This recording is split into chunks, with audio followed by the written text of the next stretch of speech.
remember coming into the house on one cold winter's night. The snow and icy wind blew through the front door as I stepped into the house, kicking my boots clean. I noticed a strange odor in the place. It almost smelled like stink bugs, with notes of copper and bleach. I hated the smell of stink bugs. "Hey honey," I said. "Where are you? I'm starving, and by the way, it smells weird in here. Traffic nearly stopped for half-hour on I-80.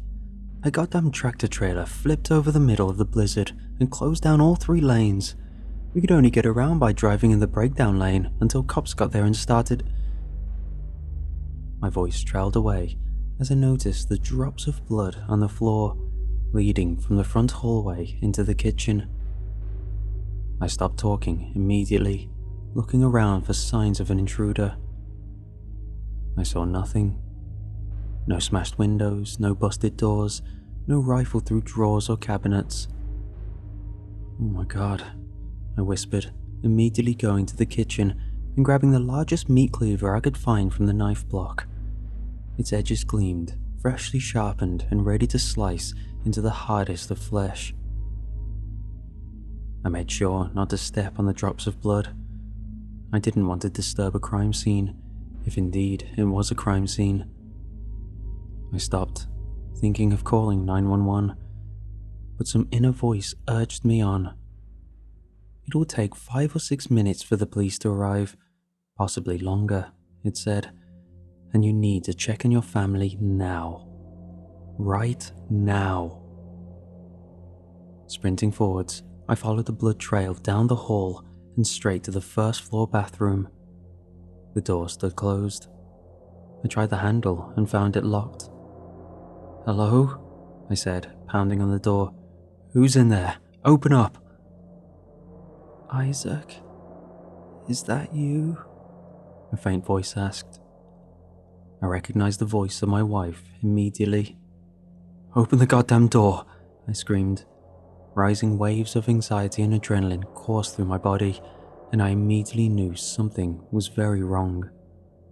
I could hear it in the dead tone of my wife's voice, see it glistening on the floor in crimson droplets, feel it in the air like falling pressure before a thunderstorm. "Jenna, open the door." I heard some slight shuffling in the small bathroom, like someone dragging themselves across the floor. Then, I heard a click. I opened the door and found a chamber of nightmares lying beyond the threshold. My only son floated face down in the bathtub. My wife sat back down on the edge of the tub, rocking back and forth, her eyes flat and dead. "Why?" I whispered, horrified. "Why would you do this?" "Don't you know?" she murmured in a croaking tone. "Do you really not know that our son is the Antichrist?" Maybe I did have suspicions that something wasn't quite right with Max. It was more than the dead animals I kept finding strewn around the yard and under the house. It was more than the way his eyes seemed to shine in the dark when I wished him good night. No, it was a feeling, a cold, empty feeling that seemed to follow him wherever he went. He had no friends at school, and animals avoided him like the plague.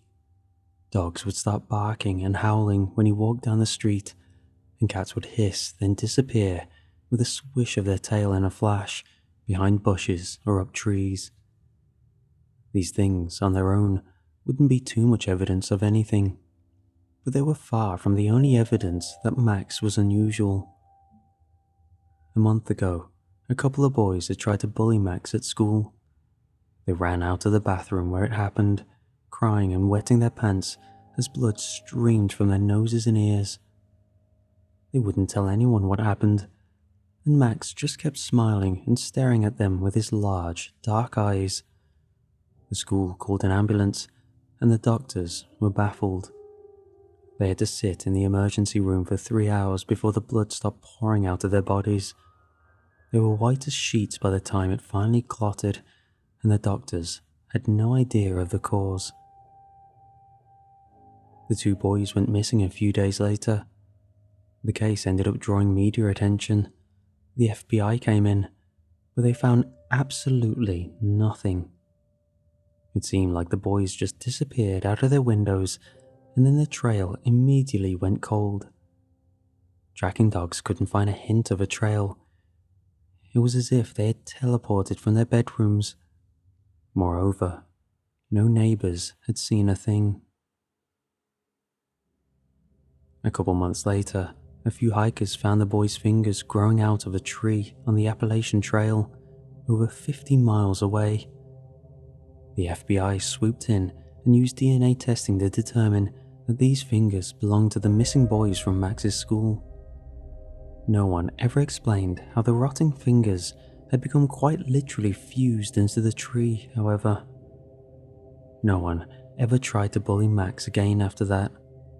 In fact, the other kids gave him as much distance as possible. I tried to watch Max when he didn't know I was looking.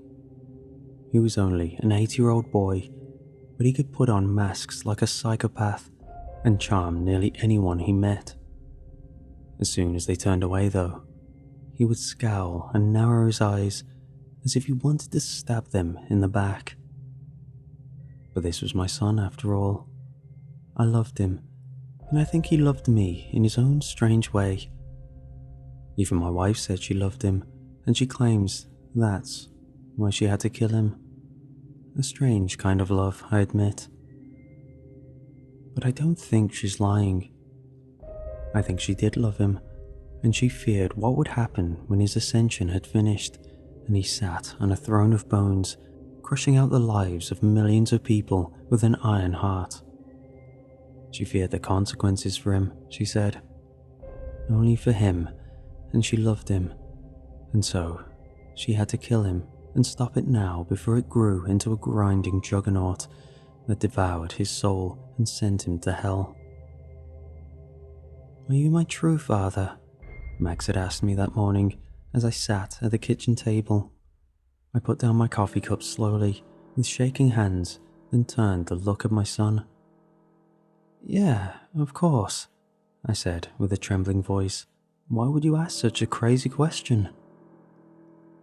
He stared at me for a long moment, his eyes so dark they looked black. They blazed with an inner light.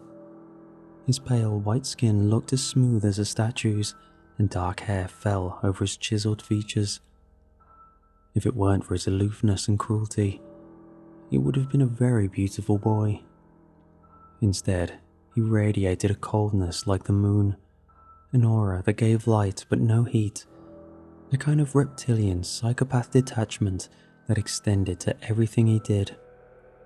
He would laugh when he saw fatal car accidents on the highway or heard news reports about wars and murders. "I don't think you are my true father," Max said, still staring at me, reading me like a book. I felt myself begin to sweat. "Max, that's ridiculous," I said. "Your mother and I have been married." "Then where does my power come from?" he asked. "Why do I possess what you will never? I know I'm related to Mother." He spat out the word as if it were a filthy thing. Mother. But you, I know not where my divinity comes from. You seem weak and foolish to me. At least Mother has the courage to admit that she hates me. You grovel and pretend, and then, when my back is turned, you sneer at me and my ascension. I know you do. You are a last man like many others. Your kind is irreducible as fleas, hopping all over the world without meaning or the will to power.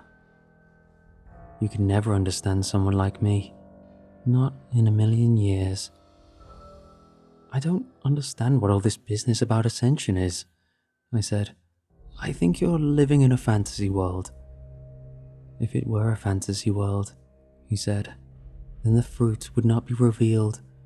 But it will be. Soon everyone will see, including you. I'll be with my true father and become the absolute king of this world. Small men like you will grovel like worms. They'll be crushed under my feet as I rise to heights previously undreamed of as part of my becoming. My greatness will shine like the second sun. People will remember my name with awe and terror for 1,000 years. He spoke like a much older boy. I gawked at him with an open mouth. He had a faraway look in his eyes, a fanatical gleam that sharpened his cold features. I remembered when Max was just a little boy. Did I know it back then, when I watched him play with his toys? Did I know what he was? I think I would have run screaming from the room if I had. Max turned and left the room, grabbing his backpack as the school bus pulled up in front of the house. I watched him go. He walked with the confidence and straight back of a soldier. And yet, I thought I saw an aura of swirling black shadows around him. I blinked, and like mist under the hot summer sun, he dissolved into the air. I looked away, sweating and shaking. With trembling hands, I tried to pick up the coffee. It immediately fell to the floor in my nervous fingers and shattered. 50 minutes later, I was working from home when the first of the ambulances and police cars raced by, heading to Max's school. My neighbour, a teacher at the school who the kids called Mr. Hallen, told me the story from his viewpoint later that day. I don't know how much I believed. At the time, maybe none of it. Now, all of it. The day started normally enough, Mr. Hallen said, pushing his oversized glasses up on his long, nerdy face. The kids started streaming in for homeroom, then the bell rang. I started preparing my lecture notes for the first period. That was when the screaming started down the hallway. It sounded like a girl being murdered. Just an endless, pain shrieking that went on and on and on. Abruptly, it cut off, and everything went deathly silent. The students all looked at each other, nervous. A hissing voice came over the intercom, a reptilian voice that made my skin crawl. It started talking, and I immediately knew it wasn't human, and yet it sounded just like Max. I mean, he's been in my class for years. Isn't that weird? It was like someone had taken his voice and ran it through a synthesizer to deepen it and slow it down. I heard weird hissing breaths as he spoke. "Hello, friends," the voice whispered. The words boomed through every classroom and hallway. "We have a very special day planned for you. The activities are already prepared, and the festivities will now begin. Don't try to escape now. That breaks the rules. The first of the sheep have already been slaughtered. Good luck." I figured some hoodlum had snuck into the office and somehow used the intercom while the secretary was out getting a cup of coffee or using the bathroom. I put my hand up as the class began to chatter, trying to calm them down. Kids, I said. "It's clearly just a prank. Please, calm down." Then the classroom door flew open and a girl came running inside. She was covered in blood from head to toe. She had deep slices across the back of her head, her forehead, her right cheek and right arm. Large, fetid drops of blood fell behind her as she ran, as if leaving breadcrumbs to find her way back. The wounds on her body changed colours in front of her eyes, turning purple then black. Necrotic tissue began to spread and die within moments. Black blood streamed from the wounds. Her mouth opened in a silent scream, but only a choked gasping came out. Something had infested the girl. I could see it. I quickly backed away, feeling like it was a dream. "Please, oh God, please help," she whispered, whimpering, her legs buckling. She fell to her knees. The kids in the classroom began to scream, "Please, someone help me." Her voice grew louder, her skin paler as the purplish, dying patches of tissue spread. She opened her mouth and began to vomit some foul, oily sludge. It hurts, she moaned, falling into the puddle of vomit. Isn't someone going to help me? I ran to her side. I didn't know this girl. She wasn't in any of my classes, you see, but I knew she needed medical attention immediately. What happened? I asked. Who did this? She got close to my ear and whispered, "There's things in the hallways that shouldn't exist," she said, still whimpering. She coughed up more blood and black fluid, rolling onto her back afterwards and breathing hard. Her eyelids fluttered and her skin went pale. I thought she was losing consciousness until her eyes rolled back in her head and she sat up, grinning. Claws began to rip out of her fingers, black tears streamed down her face, and that dark sludge dripped from her mouth like a diseased drops of saliva.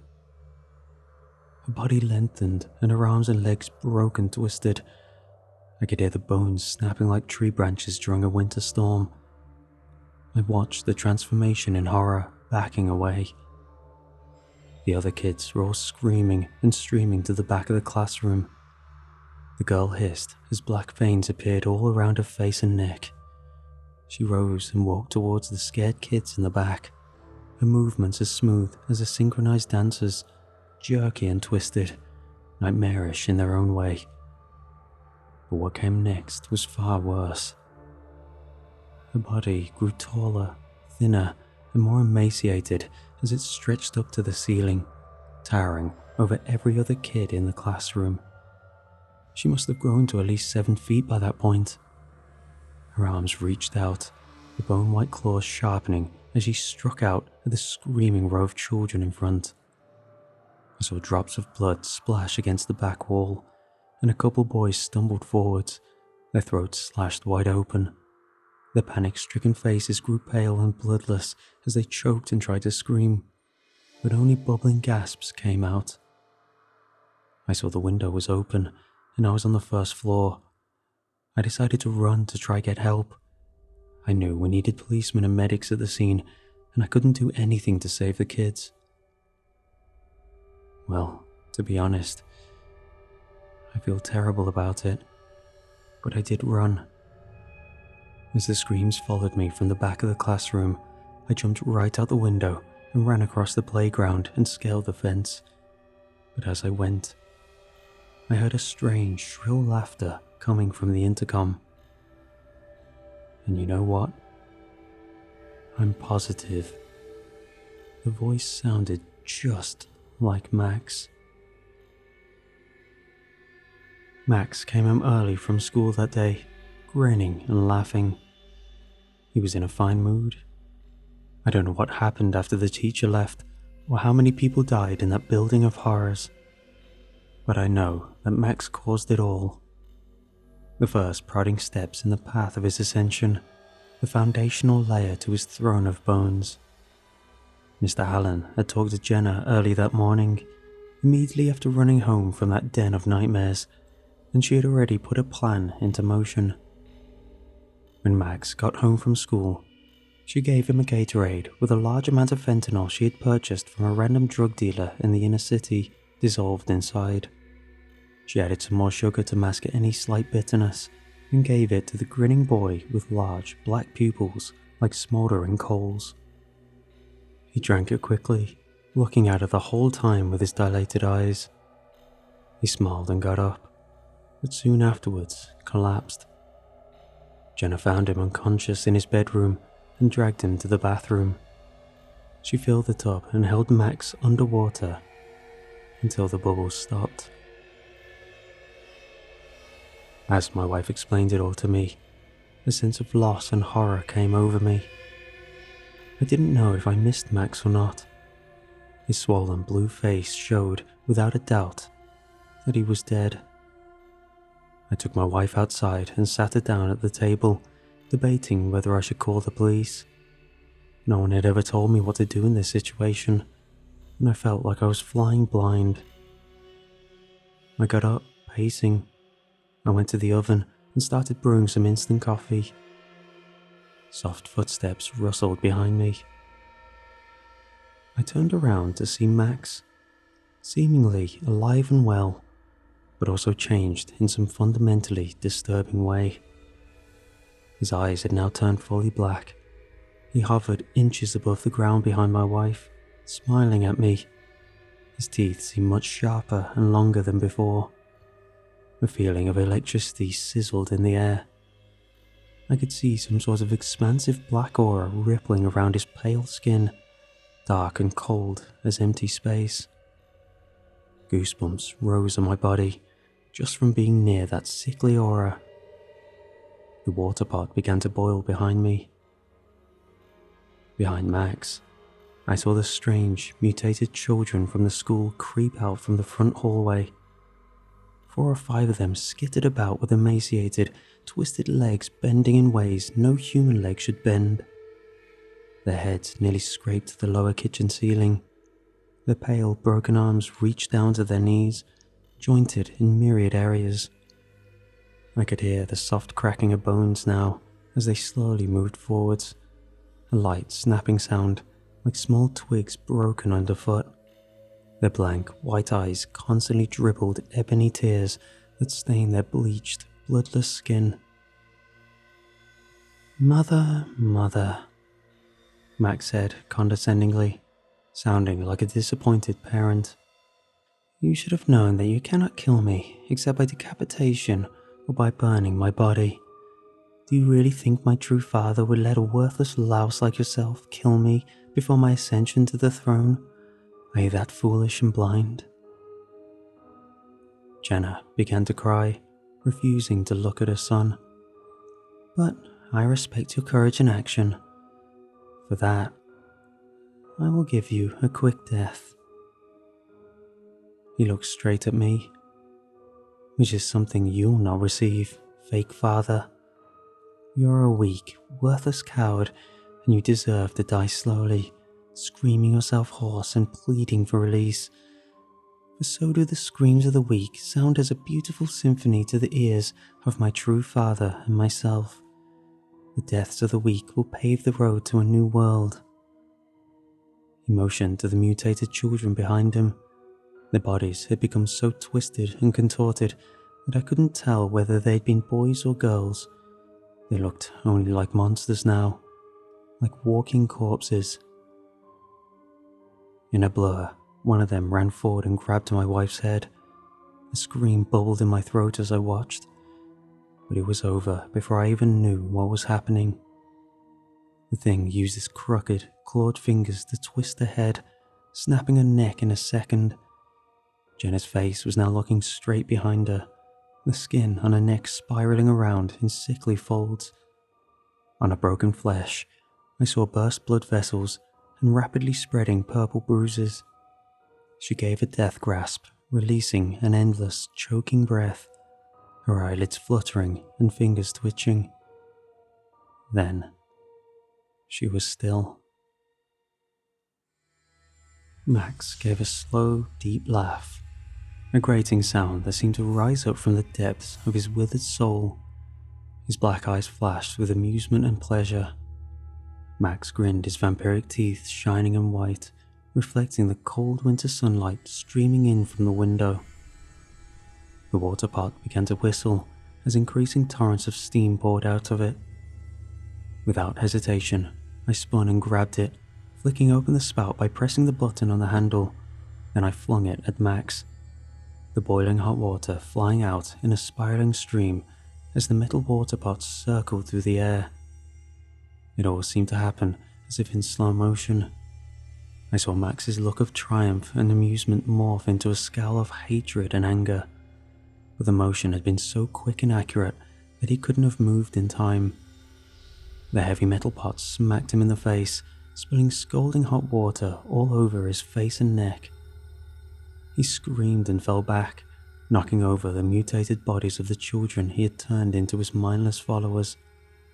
I sprinted towards the door, without looking back, heading outside.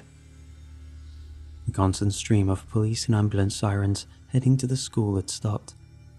Now, dozens of black SUVs streamed into town, Men in dark suits and mirrored sunglasses stepped out. I looked back to the house and saw a few of the new arrivals running in with automatic rifles. Others headed to the neighbors' houses, breaking down doors and entering without knocking. I heard rifles firing and hoarse, gurgled screams. The mutated children ran out of my house, their bodies riddled with bullets. They slowly lost energy as black blood streamed out of multiple giant exit wounds eaten into their bodies. They eventually fell down in the streets and died with a last, rasping breath. But they never found Max. They quarantined the town and went from house to house and building to building, searching for the source of all this death and evil. But he had somehow escaped. They killed all the mutated fanatics they could find, but the bodies of many children from the school seemed unaccounted for. I knew where they had gone. They had followed Max, fanatical soldiers for his new army, fearless of death and committed to the leader and his new world order. I don't know where Max went or where he'll show up next, but I know he's moving towards his ascension, and the next time I see him, he will arrive in power and glory and crush out the lives of millions of people under his feet.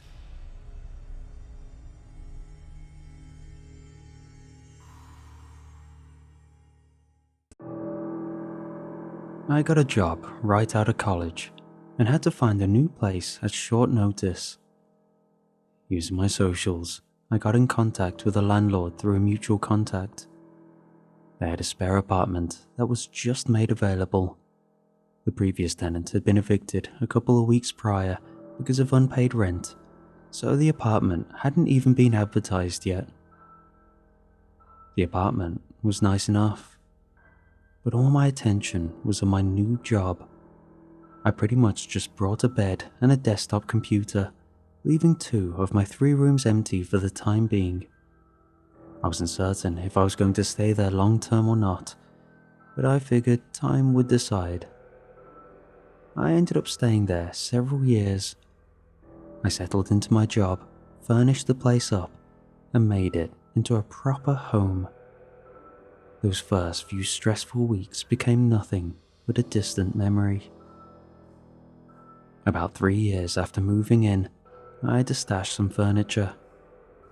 I contacted my landlord to see if there was some storage space I could use. He reminded me that there was storage on the bottom floor that I hadn't used. I didn't even know it was there. Not that surprising, seeing as I was really stressed out when I first moved in. Apparently, the space had been used by the previous tenant, who might have left some items there. I hadn't had any use for such a space before, so I hadn't thought about asking. So, imagine my surprise when I get to the storage, only to see a crash test dummy. Using a key I got from the landlord, I unlocked the padlock and got a closer look. It was a white, life-size crash test dummy with a hastily scribbled Mr. Mayhem written on the back of its head with a black Sharpie. The dummy was scuffed and worn, but still had a plastic smile on its face. Its eyes were these little painted black dots. It looked like it had been through hell and a half. I asked the landlord about it. Turns out the previous tenant had used it as a sort of mascot. They brought it out for fun, for parties, pranks, that kind of thing. I saw him use it to cheat a carpool lane once, my landlord shared. It was just this funny thing he'd gotten from his job when they upgraded to newer dummies. It was probably more than 40 years old. I cleaned out the storage and stashed away my furniture. I thought about what to do with Mr. Mayhem and figured it'd be a fun piece for my upcoming Halloween party. I could dress it up in something and keep it by the entrance. It'd be the talk of the town. Still, there was something unnerving about it. the way its joints creaked and cracked, that frozen, painted-on grin, the sloppy joints rattling haphazardly with every little movement. My yearly Halloween party is nothing extravagant. I get a couple of friends together and we dress up, then we hit one of the local clubs for a costume party. It's like a pre-party, only with about 18 people or so. I dressed up Mr. Mayhem in a cheap pirate costume and had it stand by the door with a tray of snacks. I went as the Penguin, but everyone mistook me for the Monopoly Man. People came around at around 7. Mr. Mayhem was a big hit. There's just something about dummies and dolls that rub people the wrong way. It's the uncanny valley thing of it, I guess. It was the centerpiece for a lot of selfies that night. As the punch bowl got emptier and the night got darker, we all left for the club, leaving Mr. Mayhem by the door. I had a lot of fun, a few drinks too many. There was a bit of drama with 2 friends of mine having an argument, but all in all, it was a good night. An acquaintance of mine won the costume contest with a sort of bioluminescent fish thing. It was insane. If you got a costume that you got to charge batteries for, you've taken it to another level. In the moment, I couldn't tell anything was wrong, but if I'd listened a little closer, I would have heard a thing or two. Cracking and creaking heard from the alley out back as something moved. A bouncer mentioned a guy dressed as a crash test dummy. A dark silhouette just outside the frosted glass of the bathroom window. By the end of the night, I made my way home and slid the keys into my door, only to notice that it was already unlocked. I could have sworn I locked it, but figured I must have missed it in all the commotion. I did a drunken half-check around the apartment to see that nothing was stolen. There wasn't. I didn't even think about checking for Mr. Mayhem. If I had, I would have noticed there was nothing standing by the door, waiting for me with snacks. I would have noticed the bowl having rolled off to the side, spilling wrapped toffees and butter caramels across the carpet. But no. I face planted into my bed and waited for another day. It wasn't until the next morning that I noticed it was missing. I sent a couple of texts to the others at the party, asking if they did something to it. All I got was a resounding no in response. If anything, they just thought it had been a fun prop. I checked all over the apartment and the storage. I even asked my next door neighbor if they'd seen anything. Nothing. Mr. Mayhem was just gone. It wasn't a big loss or anything, but I didn't like the idea of someone being in my apartment for no good reason. Things just don't disappear for nothing. If someone wanted a crash test dummy, I could have sold it for a quick 100 or so. Instead, I found myself running back and forth, growing increasingly anxious about someone being in my space. I even called the landlord about having the locks changed. The following Monday, Mr. Mayhem was still missing. While it was still on my mind, I had 100 more pressing matters at hand. It had started raining, and absent-mindedly wandered across the parking lot. I was almost at the front door when something in the back of my mind asked me to stop, like a sudden feeling of unease. It's hard to explain, a challenge to look a little closer. So I did. Turning around and looking up, I could see Mr. Mayhem. He was on the roof of my apartment building with his head aligned straight forward. Someone must have dragged it up there as a joke. It looked like someone about to jump off a building. I was going to have to bring it down. I didn't want anyone to be accidentally traumatized. I headed straight for the door to the stairwell, covering my head with a file folder. The rain was relentless. Something smashed into the pavement right in front of me. A loud plastic bang as Mr. Mayhem hit the ground. A couple of feet further, and I'd have been crushed. I just stood there for a moment, hearing the rain tapping against my file folder on my head. Mr. Mayhem was intact, but the body was just mangled. Every single extremity bent at an unnatural angle, but that didn't hamper that eerie painted-on smile. I was a bit hesitant to touch it. My heart was racing. That thing was heavy, and it had fallen far enough to do some serious damage had it hit me, which it almost did. I dragged it back down into the basement storage. I had to shuffle around some furniture and ended up tossing it on top of an old sofa. I locked the storage with a padlock, turned off the lights, and closed the door behind me. I'd get rid of that thing soon enough. I went to bed early that night. I kept getting shakes and twitches, as if my body was still recoiling from having Mr. Mayhem crash into the pavement right in front of me. I felt twitchy, as if I hadn't slowed down yet.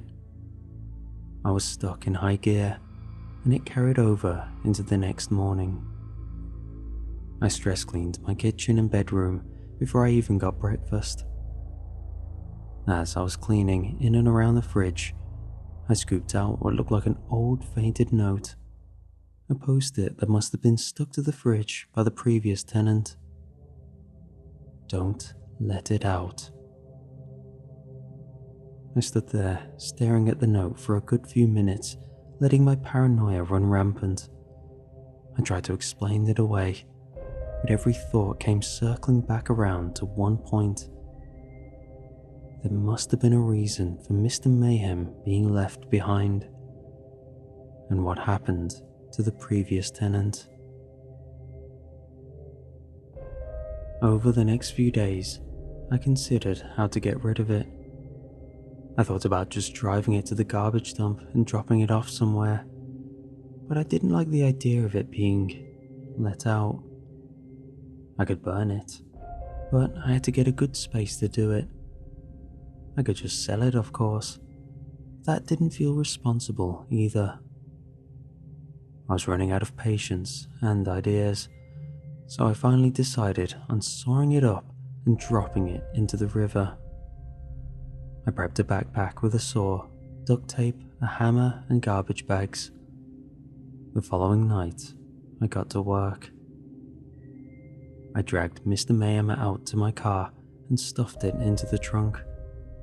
I didn't want to do it in the daylight, as the thing still looked like a person, and I didn't want to have to explain myself. I was going to drive down to a clear spot near the river and get to work. It wasn't far, but I had to cross the highway. It was a short drive, but it was tense. It felt like I was doing something wrong, like Mr. Mayhem was a person rather than a dummy. As I closed the trunk and got behind the wheel, I steeled myself. The moment I put the keys in, I got this strange impulse that I should have duct taped its hands and feet. Then again, why should I? It was just a dummy. I got stuck waiting at two separate left turns. Each time I just sat there listening to the hum of the engine, expecting to hear a thumping or smacking, something coming from the trunk. I was expecting the thing to do something. It was an irrational thing to listen for, but I couldn't help it. And yet, nothing came. I crossed the highway, made my way down the river, and found a spot by a clearing where I wouldn't bother anyone. I parked my car, got out, and held my breath as I opened the trunk. For a split second, I could imagine someone lying there, a living person screaming, pleading for help. I blinked it away as the trunk revealed Mr. Mayhem in all his inanimate splendor. There was nothing here to fear. Still, just chopping up something with the shape of a person was going to be uncomfortable. I dragged it out to the bank of the river, laid out my tools, and took a good look at it. I reached for the hammer first to break the joints. That would make it easier to saw. The thing was made to withstand serious punishment. Breaking it wouldn't be easy. I started with the left hand as a sort of test run. I whacked out the joints and brought out the saw. But I got this sick feeling in my stomach with every crack. I never heard bone breaking, but I imagined that was it. I felt like a butcher. And those eyes, those plain-looking, painted-on eyes, just little dots, but I felt them boring into my mind. A cheap human imitation, but human nonetheless. I skipped ahead a few steps and aimed the hammer directly at its face. I brought the hammer down, smack after smack after smack, until the dummy cracked. The nose buckled inwards and the cheeks split into butterfly-shaped shards. I picked out pieces with my nails. I shuddered. There was some sort of padding on the inside that just made my skin crawl. There was something about the texture. I paused. There was a small, white growth. A tooth. I stepped back, looking down at the broken dummy. Just beneath the cracked surface, embedded inside, was a dead man, mummified and dried within the confines of the plastic shell. I couldn't breathe. It had been there all along, hidden in plain sight. There were so many things to do that I couldn't begin to form a coherent thought. Who do I call? What do I do? Could I possibly be liable for some kind of damage? Who was the person inside? Were they missing? I stepped back, dropping the hammer. I covered my mouth and took these little micro breaths, repeating, "Oh my God," to myself over and over, as if the rocking motion would somehow dislodge a good idea from the back of my mind. I decided I'd get back to my car and call the police. I hurried back, got into the driver's seat and closed the door. I took out my cell phone, dialed the emergency services, and then heard a click. I looked to the left. Something fast moved my way, and then the world turned upside down in a sudden shock of pain. I drifted in and out of consciousness. I was somewhere dark and cramped. It must have taken me at least 10 minutes just to realize I was in the trunk of my car, and the car was moving. I could hear the radio, albeit turned down. I had a swelling over my nose and my left eye, and I could feel my sense of balance being shaky at best. I reached for my cell phone, but it was still in the passenger seat. I never managed to call the emergency services. At some point, the car came to a stop. I heard the door on the driver's side open and close, then the sound of someone walking away. There was a slight echo to it, suggesting we were parked somewhere inside, possibly a large space. I didn't waste any time. Instead of trying to open the trunk, I wriggled and crawled my way into the back seat. From there, I contorted myself into the driver's seat, locked the doors, and fumbled around for my cell phone. Looking up intermittently, I could see that I was in some kind of storage facility. It was hard to tell. The lights were off. As soon as I felt the cold metal of the phone, I picked it up, unlocked it, and dialed the emergency services. It didn't take long for a voice to come in on the other end. I've, I've been kidnapped, I stuttered. I don't know where I am, but...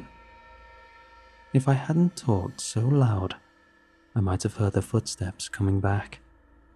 If I'd been more attentive, I could have seen it in the rearview mirror. But I was both loud and inattentive, and it came at a great cost. Because, as the operator asked me about my name and location, the driver's side window was shattered into 1,000 pieces. Something grabbed me by the neck and shoulder. A second later, I was flung through the window and out onto the cold pavement, about 8 feet or so. The cell phone tumbled to the ground as a white plastic foot crushed it. Looking up, I saw it in full view. Mr. Mayhem, now revealing a death's head grin. I ran. I got to my feet and just took off. I could hear thumping plastic noises behind me as Mr. Mayhem followed. I ran straight through an abandoned workshop and a lunchroom. Finally, I slammed the door open to an unmarked space, hoping against hope it would be something useful. A small room, packed to the brim with crash test dummies. At least 50, standing shoulder to shoulder. All those painted smiles and dot-like eyes, all looking my way. I didn't have time to see if they were like Mr. Mayhem or not, so instead of turning back, which would be a certain end, I pressed forward. I pushed my way past plastic arms, hands and torsos. Most were just empty shells, ready to be filled and used. Others were fully functional. I could have sworn a couple of heads turned my way, but I didn't stop to check. I could hear the footsteps that followed me slow, and as I turned around, I realized I had no idea where it had went.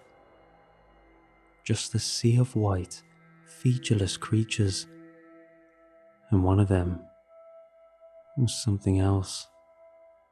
I was afraid to move. I could be brushing up against that thing without even knowing. It was a sharp noise, as what sounded like broken glass being shuffled around on the floor. One clear sound of a shard being lifted. I tried to make my way to the back of the room so I could circle back. Every now and then, I'd look at the dummies, only to notice more of them with scribbles on the back of their head. Miss Waters, Mr. Callone, all made with hasty scribbles. A stray thought crossed my mind. Maybe it wasn't Mr. Mayhem, but Mr. Mayhew. It had been kind of hard to tell. I had yet to run into it. As I began circling the dark corners of the room, making my way back the way I came, I heard the sound of glass scraping against plastic as something was coming closer. I had to keep myself from panicking. There was no telling what would happen if I were to stumble in there. Instead, I kept a steady pace, trying to count my breaths. 1, 2. Brushing up against another dummy, I stopped. Something was strange. It didn't have a left hand. It slowly turned my way, revealing a dead man's face. Mr. Mayhem. An impromptu glass shank sliced at me, scraping the edge of my jacket and shattering against the wall.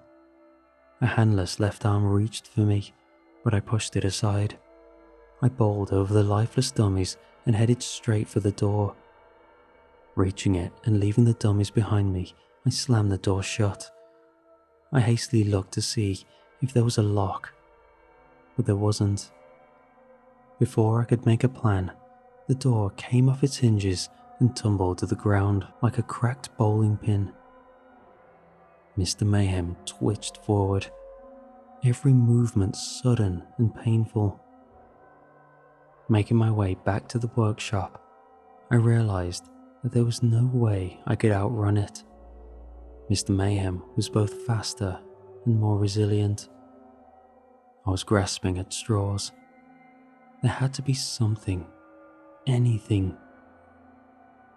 I dodged a chain coming down from the ceiling and kept going towards the back, only to stop. That chain. I could use it. It was connected to a winch in the middle of the factory floor, probably used to hoist and move equipment. It would have to do. The timing had to be perfect. If I went too soon or too late, I'd be done for. I saw Mr. Mayhem approaching, step by step, unblinking painted eyes replaced with hollow sockets. Then, I pulled at the winch as hard as I could, hoping against hope. The effect was immediate. I hadn't seen the hook at the end. It shot straight up, impaling Mr. Mayhem's lower jaw. The chain was still slack, and it was getting closer, but it couldn't quite get to me anymore. Instead, I kept pulling and pulling and pulling, every rattle on the chain bringing it higher and higher into the air, like hoisting a flag. As the chain clicked into a lock, Mr. Mayhem was dangling 15 feet or so in the air. It stopped moving.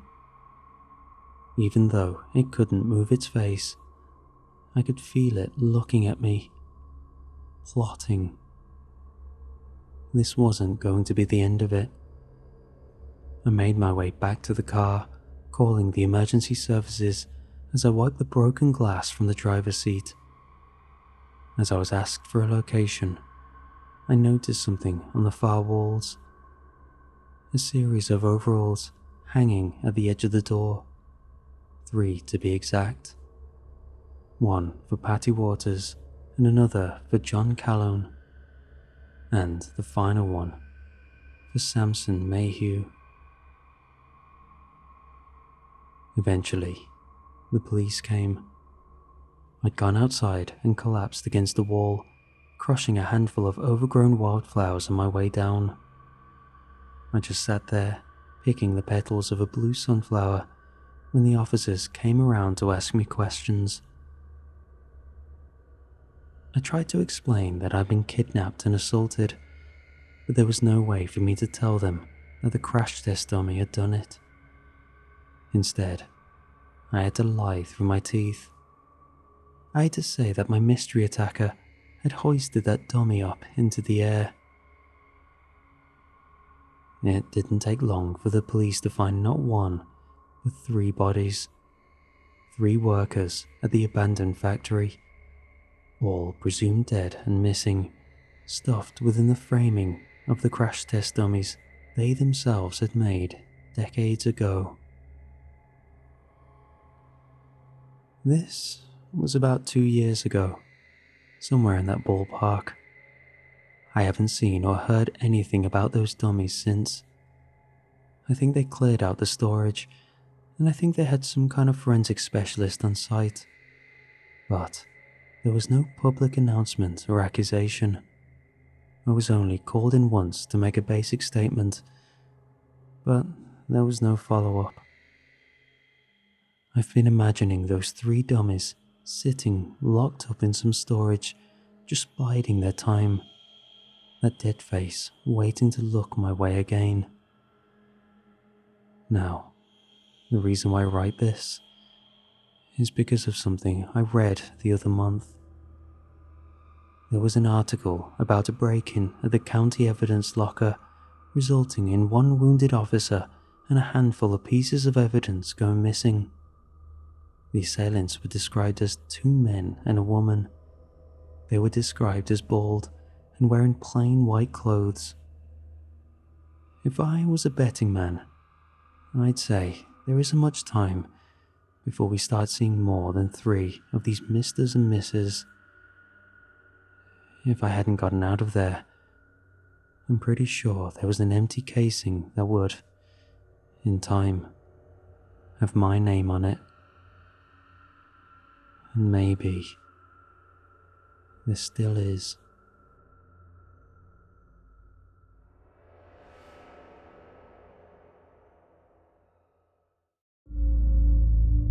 The gentle sway of the train car had always been soothing to me. As a regional sales manager for a large pharmaceutical company, I spent more time on railways than I did in my own bed. The rhythmic clack of the wheels on the tracks was my lullaby. The ever-changing landscape outside my window a constant companion. This particular Tuesday evening found me on yet another overnight train heading from Chicago to New York for a critical meeting. I settled into my usual routine. Laptop out, spreadsheets open, a cup of mediocre coffee cooling on the fold-down tray. The first sign that something was amiss came about 3 hours into a journey. I glanced at my watch, frowning slightly. We should have reached Cleveland by now, but the cityscape outside remained stubbornly rural. Fields and forests rolled by, bathed in the eerie glow of a full moon. I flagged down a passing attendant, a middle-aged woman with greying hair and a pinched expression. "Excuse me," I said, "but shouldn't we have reached Cleveland by now?" She gave me a strange look, her eyes slightly unfocused. "Cleveland? I'm sorry, sir, but I'm not familiar with that stop. Perhaps you're thinking of a different route?" Before I could respond, she hurried away, disappearing into the next car. I sat back, puzzled. How could she not know Cleveland? It was a major stop on this line. I shook my head, chalking it up to a new employee's confusion, and returned to my work. As the hours ticked by, my unease grew. The landscape outside never changed. An endless loop of moonlit fields and shadowy forests. My phone had lost signal long ago, and my watch seemed to be malfunctioning, its hands spinning wildly before stopping altogether. I decided to stretch my legs, hoping a walk through the train might clear my head. As I made my way through the cars, I noticed how eerily quiet it was. The few passengers I saw sat motionless in their seats, staring blankly ahead or out the windows. In the dining car, I found an elderly man hunched over a cup of coffee. His wrinkled hands trembled slightly as he lifted the mug to his lips. "Excuse me," I said, sliding into the seat across from him. "I don't mean to bother you, but have you noticed anything strange about this journey?" The old man's roomy eyes focused on me, a flicker of recognition passing across his face. "You're new, aren't you?" he said, his voice a dry whisper. "First time on this line?" I nodded, a chill running down my spine. "What do you mean, this line? This is just a regular Chicago to New York route, isn't it?" He let out a wheezing laugh that turned into a cough. "Oh, my boy," he said, shaking his head. "This ain't no regular route. This here's the last line. Ain't no New York where we're headed." "I don't understand," I said, my heart beginning to race. "Where are we going then?" The old man leaned in close, the smell of stale coffee on his breath. "Nowhere," he whispered. "Everywhere. This train don't stop, son. It just keeps going, round and round, world without end." I jerked back, convinced I was dealing with a madman. "That's impossible," I said. "Every train has to stop eventually." He just smiled a sad, knowing expression. "You go on believing that if it makes you feel better. But mark my words, you'll see. We'll figure it out sooner or later." I stood up abruptly, nearly knocking over my chair. "You're crazy," I muttered, backing away. "This is just a normal train. We'll be in New York by morning." As I turned to leave, the old man called out, "What's your name, son?" I hesitated for a moment before answering, Jack Thurston." He nodded slowly. "Well, Jack Thurston, I'm Howard. I'll be seeing you around. We've got all the time in the world, after all." I hurried back to my seat, Howard's words echoing in my mind. It was nonsense, of course. Trains didn't just go on forever. There had to be a rational explanation for the delays and strange behavior of the staff. As I sank into my seat, I noticed a young woman across the aisle, furiously scribbling in a notebook. Her long dark hair fell in a curtain around her face, and her leg bounced with nervous energy. "Excuse me," I said, leaning towards her. "I don't suppose you know when we're due to arrive in New York, do you?" She looked up, her eyes wide and slightly manic.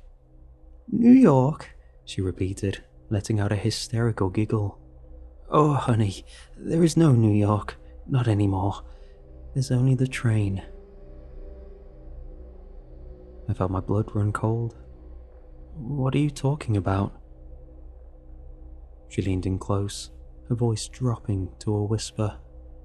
"I've been on this train for I don't know how long. Days, weeks. It all blurs together. But I figured it out.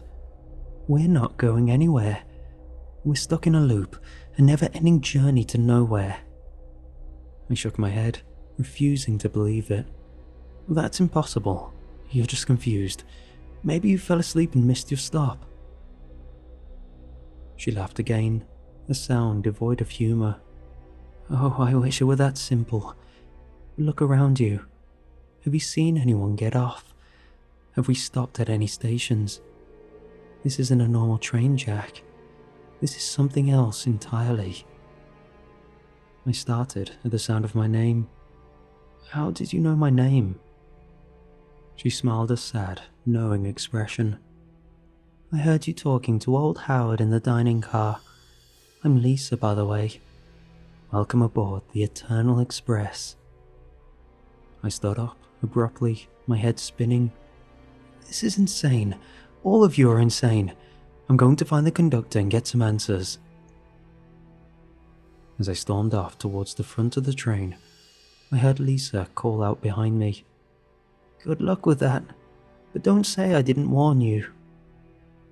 I made my way through car after car, each one identical to the last. The same faded blue seats, the same flickering overhead lights, the same blank-faced passengers staring into nothingness. How long had I been walking? It felt like hours, but that was impossible in a train of normal length. Finally, I reached what should have been the engine car. But instead of a locomotive, I found myself in another passenger car, exactly like all the others. I spun around, disoriented. How could this be? A hand on my shoulder made me jump. I turned to find the attendant from earlier, her pinched face now twisted into an unnaturally wild smile. "Can I help you, sir?" she asked, her voice sickly sweet. "I need to speak to the conductor," I said, trying to keep the panic out of my voice. "There's been some kind of mistake. This train should have reached New York by now." Her smile never wavered. "I'm sorry, sir, but there is no conductor, and there is no mistake. You're exactly where you're supposed to be." I backed away from her, my heart pounding. "What is this place? What's happening?"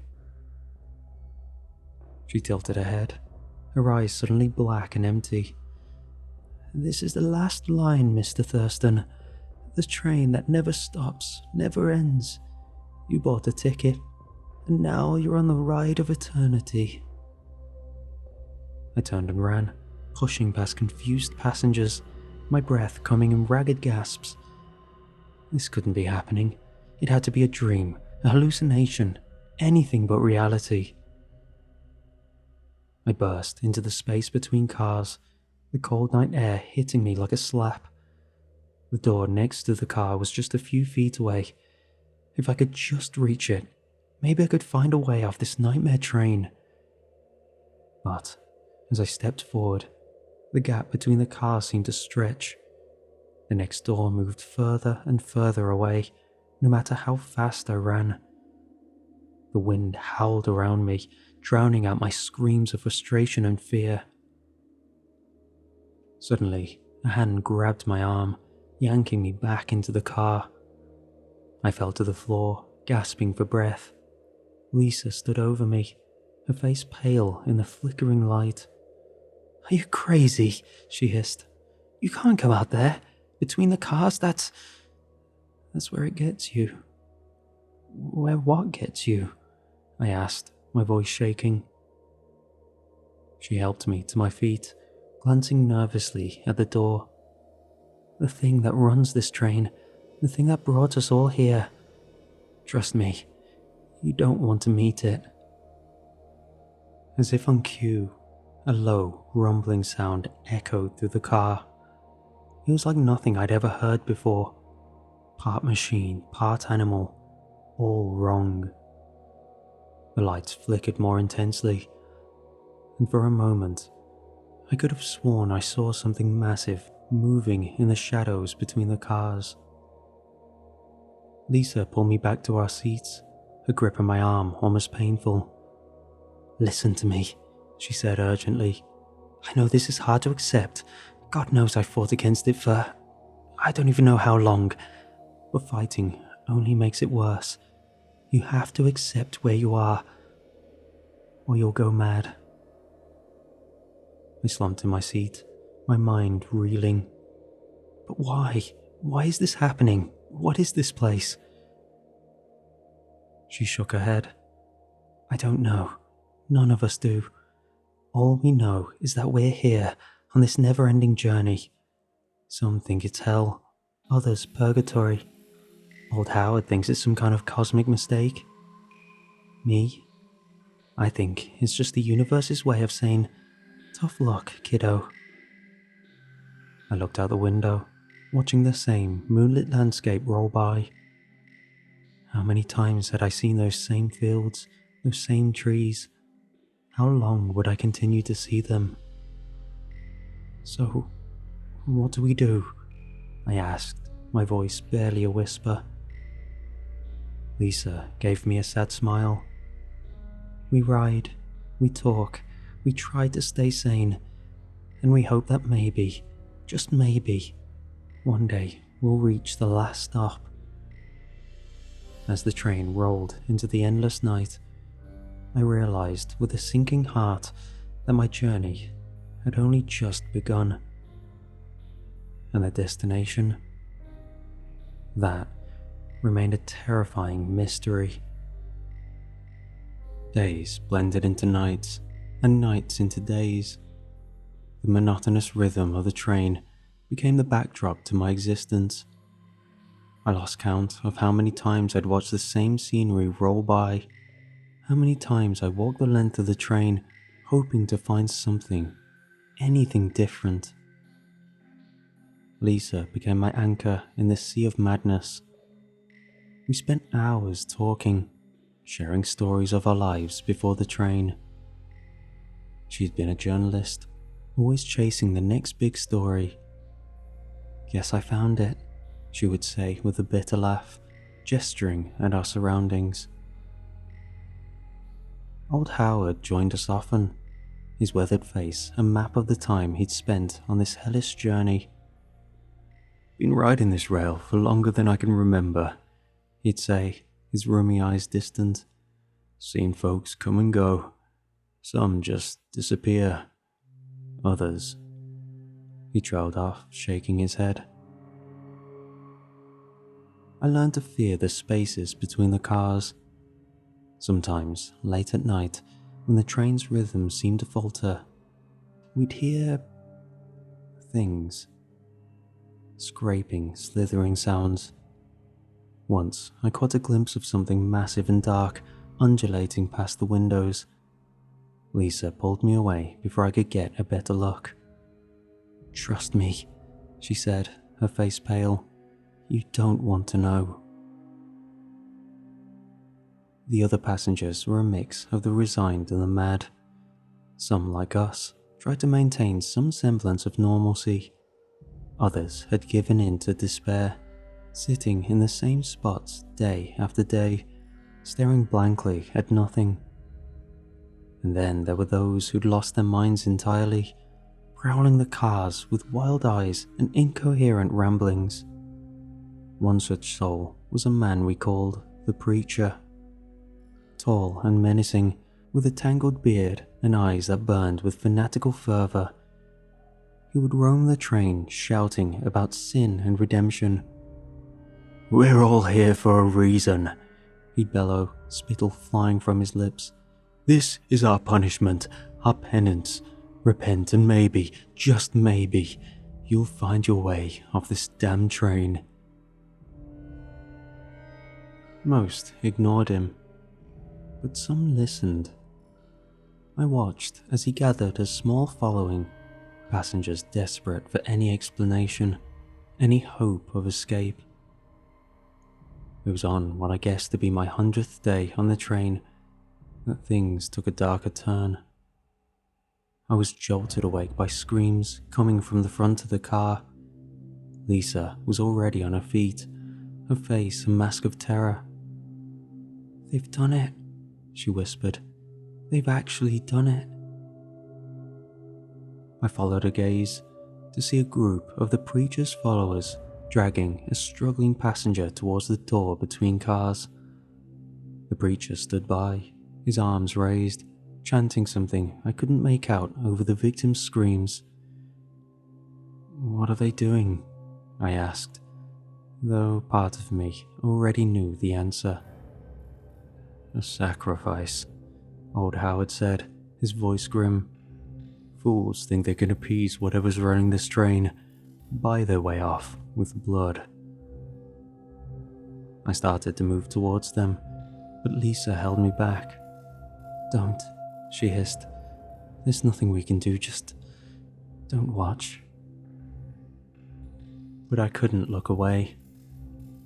The group reached the door, and with a final, triumphant cry from the Preacher, they shoved their victim out into the space between cars. For a moment, nothing happened. Then came a sound. A wet, tearing noise that would haunt my nightmares for days to come.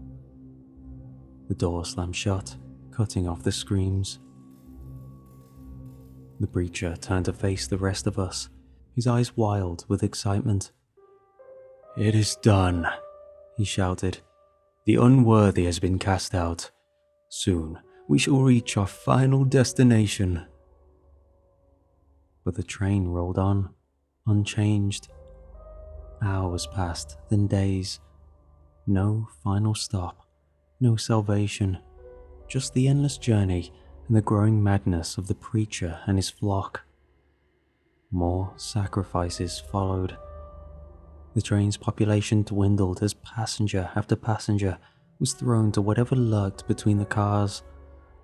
Those of us who refused to join the Preacher's cult banded together, watching each other's backs, sleeping in shifts. It was during one of my watch shifts that I first saw her. A little girl, no more than 7 or 8, wandering alone through the car. Her pink dress was pristine, her blonde hair neatly braided. She looked so out of place in this nightmare that for a moment I thought I was hallucinating. "Hello?" I said softly, not wanting to scare her. "Are you lost?" She turned to me, and I had to stifle a gasp. Her eyes were completely black, like empty voids in a small face. When she spoke, her voice was old, ancient even. "Lost?" she repeated, tilting her head. "No, I don't think so. I know exactly where I am. Do you?" I felt a chill run down my spine. "What are you?" I whispered. She smiled, revealing teeth that were just a bit too sharp. "I'm a passenger, just like you. We're all passengers here, Jack. All of us, riding the rails to eternity." "How do you know my name?" I asked, though I dreaded the answer. "I know everyone's name," she said, her black eyes boring into mine. "I know why they're here. I know their sins, their fears, their deepest, darkest secrets." She took a step closer. "Would you like to know yours, Jack?" I backed away, my heart pounding. "Stay away from me," I said, my voice shaking. She laughed, a sound like breaking glass. "Oh, Jack, you can't run from any of this. You bought your ticket.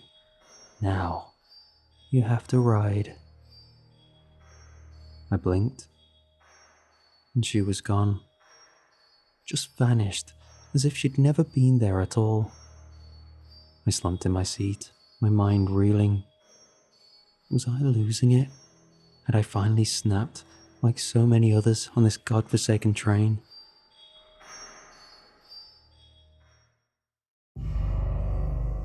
I must have dozed off, because the next thing I knew, Lisa was shaking me awake. Her face was pale, her eyes wide with fear. "Jack," she said urgently, "something's happening. The train, it's slowing down."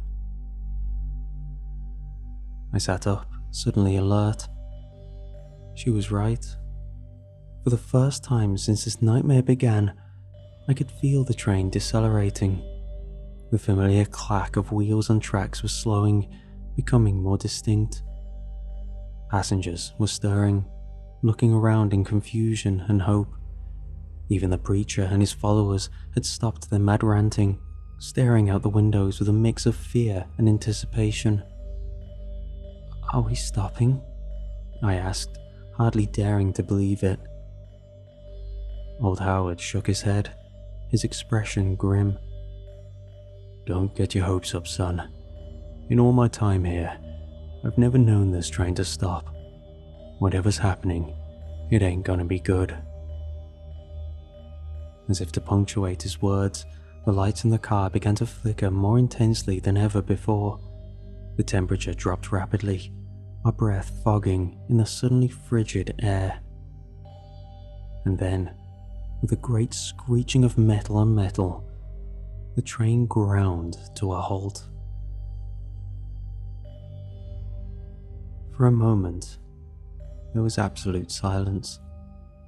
We all held our breath, waiting, hoping, fearing. Then, with a hiss of hydraulics, the door slid open.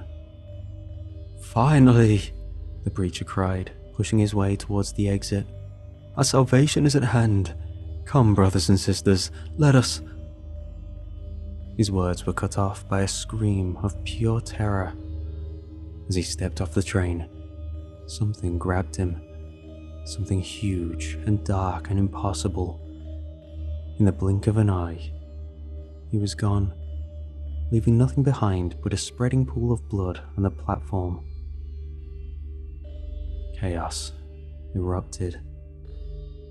Passengers pushed and shoved, some trying to get off the train, others desperately attempting to close the doors.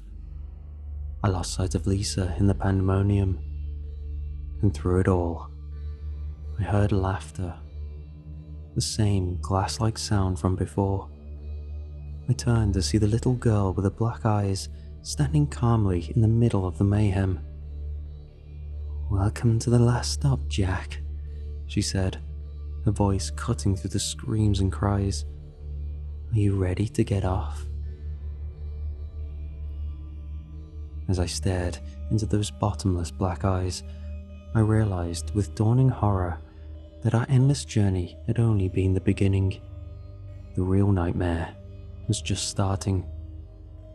And somewhere in the distance, I heard the sound of a train whistle signaling the departure to our next unknown destination. The chaos around me faded into a dull roar as I stared into the little girl's black eyes. Time seemed to slow, and in that moment, I had a sudden, crystal clear realization. This was a test. The endless train ride, the maddening repetition, the horrors we'd witnessed, it had all been leading to this moment of choice. "No," I said, my voice surprisingly steady. "I'm not getting off.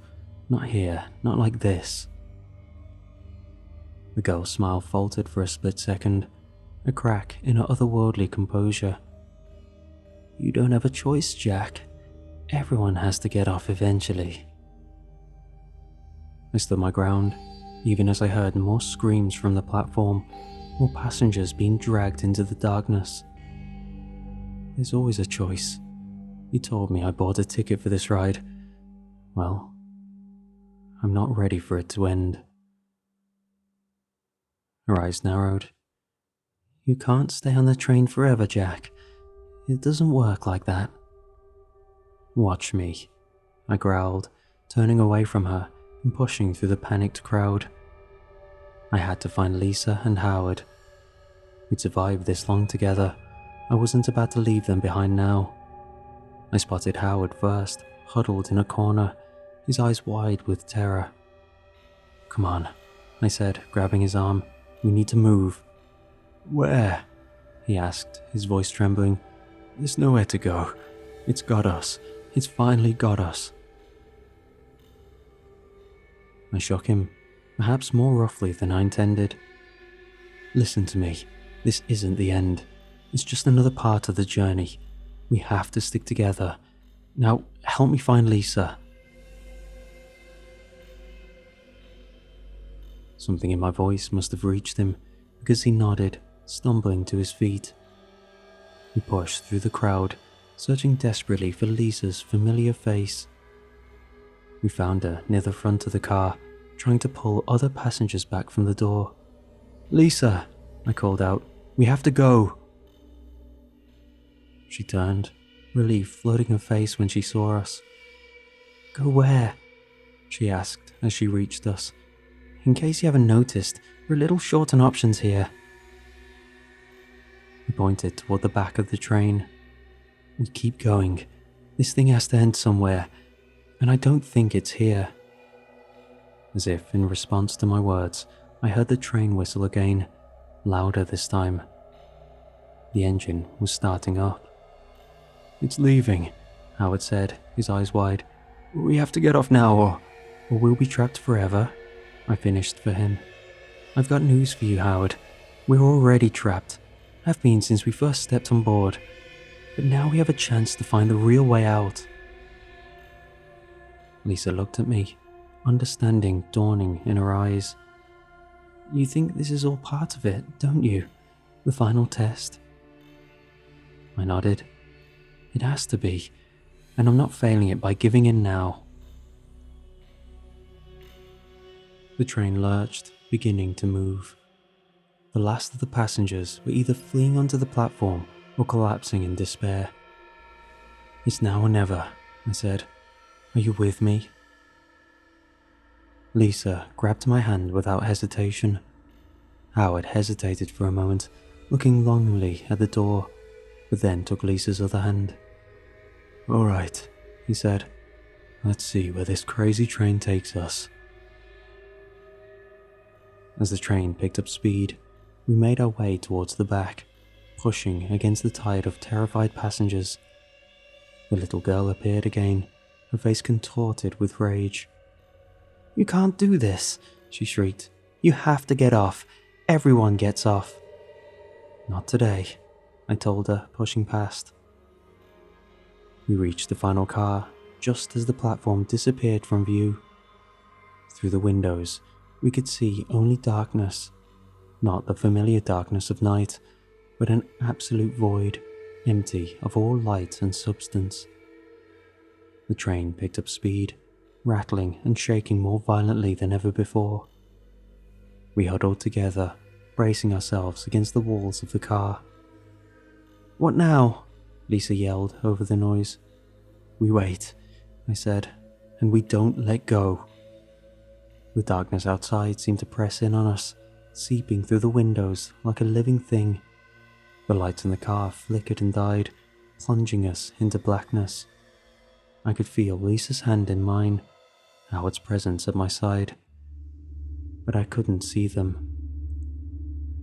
Then, just as suddenly as it had begun, the shaking stopped.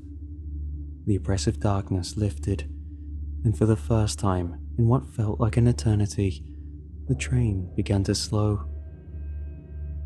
Sunlight, real, warm, beautiful sunlight, streamed through the windows. I blinked, my eyes not used to the brightness after so long in the train's artificial light. As my vision cleared, I saw that we were pulling into a station, a real station, with people waiting on the platform, going about their daily lives as if nothing was amiss. The train came to a gentle stop, and the doors opened with a familiar hiss. For a long moment, none of us moved, afraid that this was just another trick, another test. Then, Howard let out a whoop of joy and rushed for the door. Lisa and I followed, stepping out onto the platform on shaky legs. The station sign read, Grand Central Terminal. We were in New York. We had made it.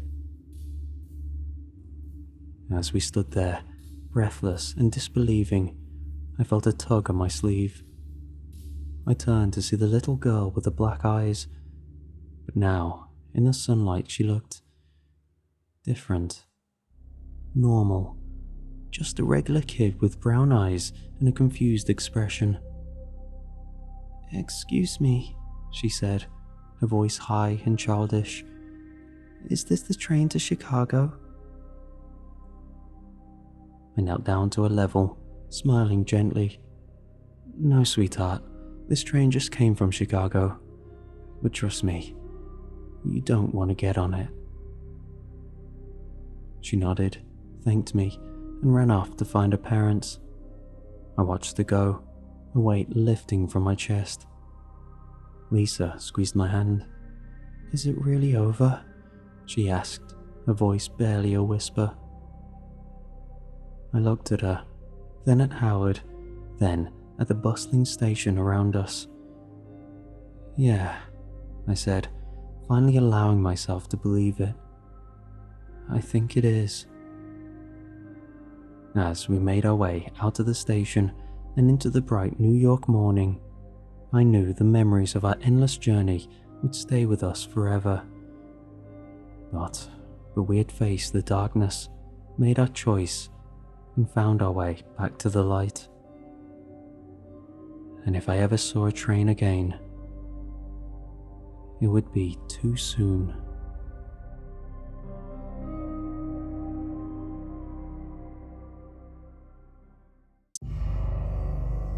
When tragedy strikes, it unfolds in the most unexpected ways.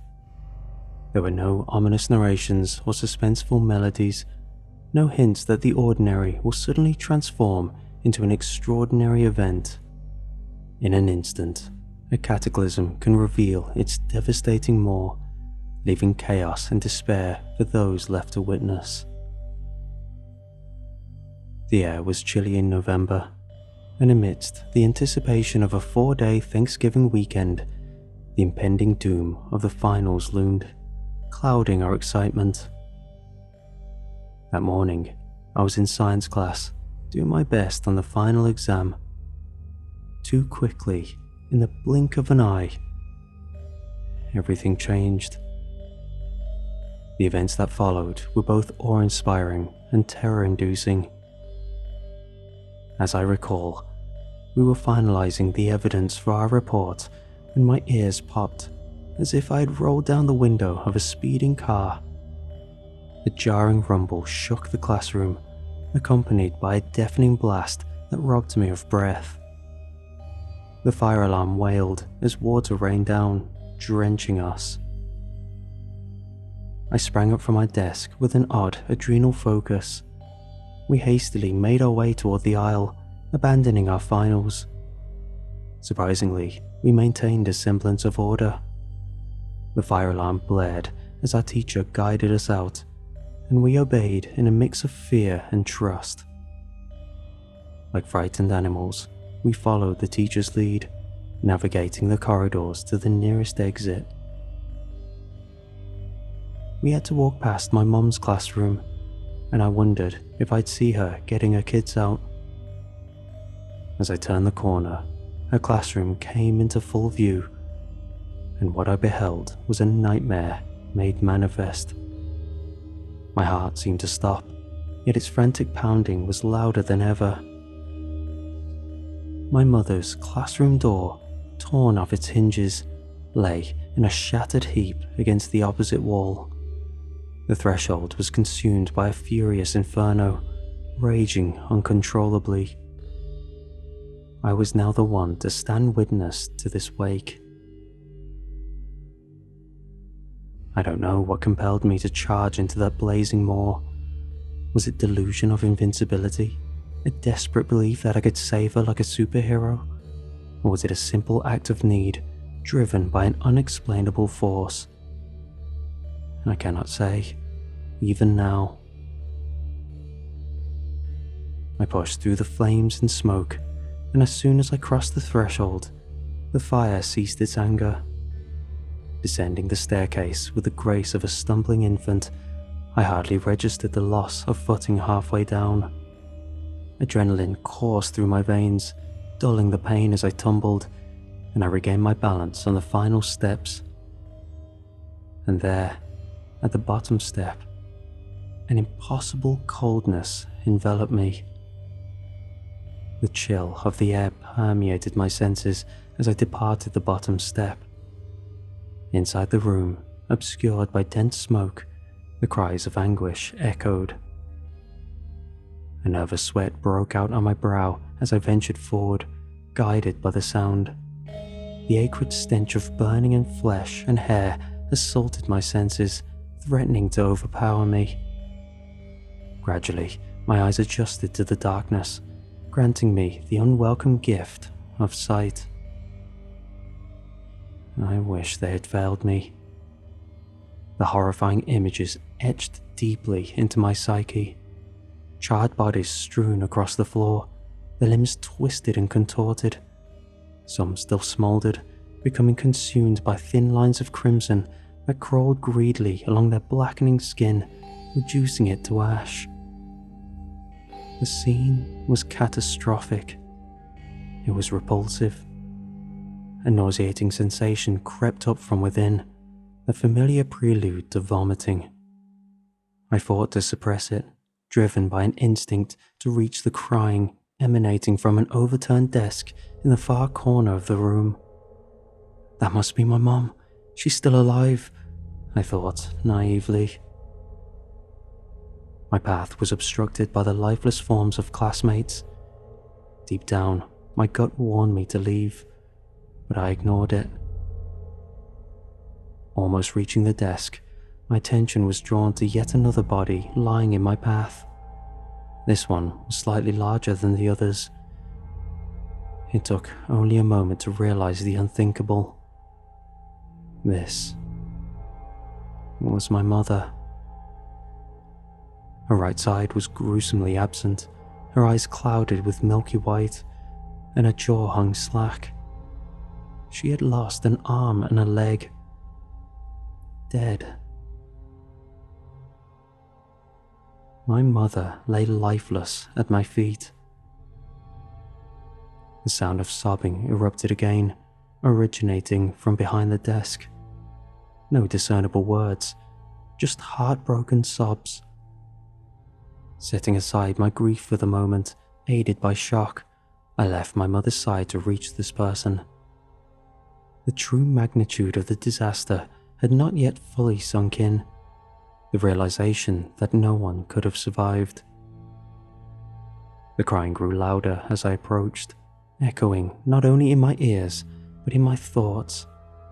It drowned out the clamour of the alarms.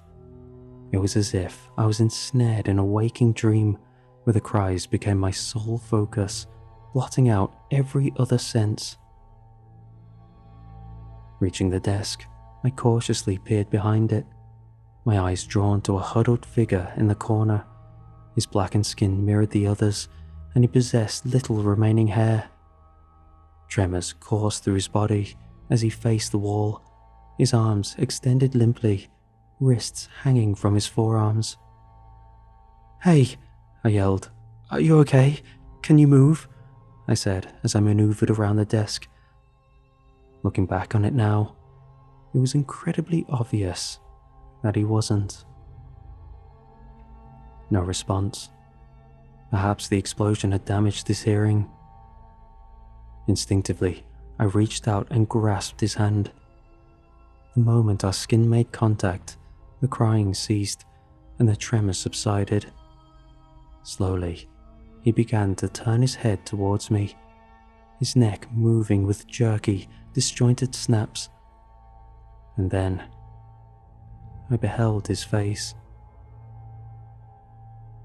Leathery skin clung to his emaciated skull, while his eyes wide, milky grey and white, mirrored my mother's. Through a slackened jaw, brown teeth peeked out, devoid of lips.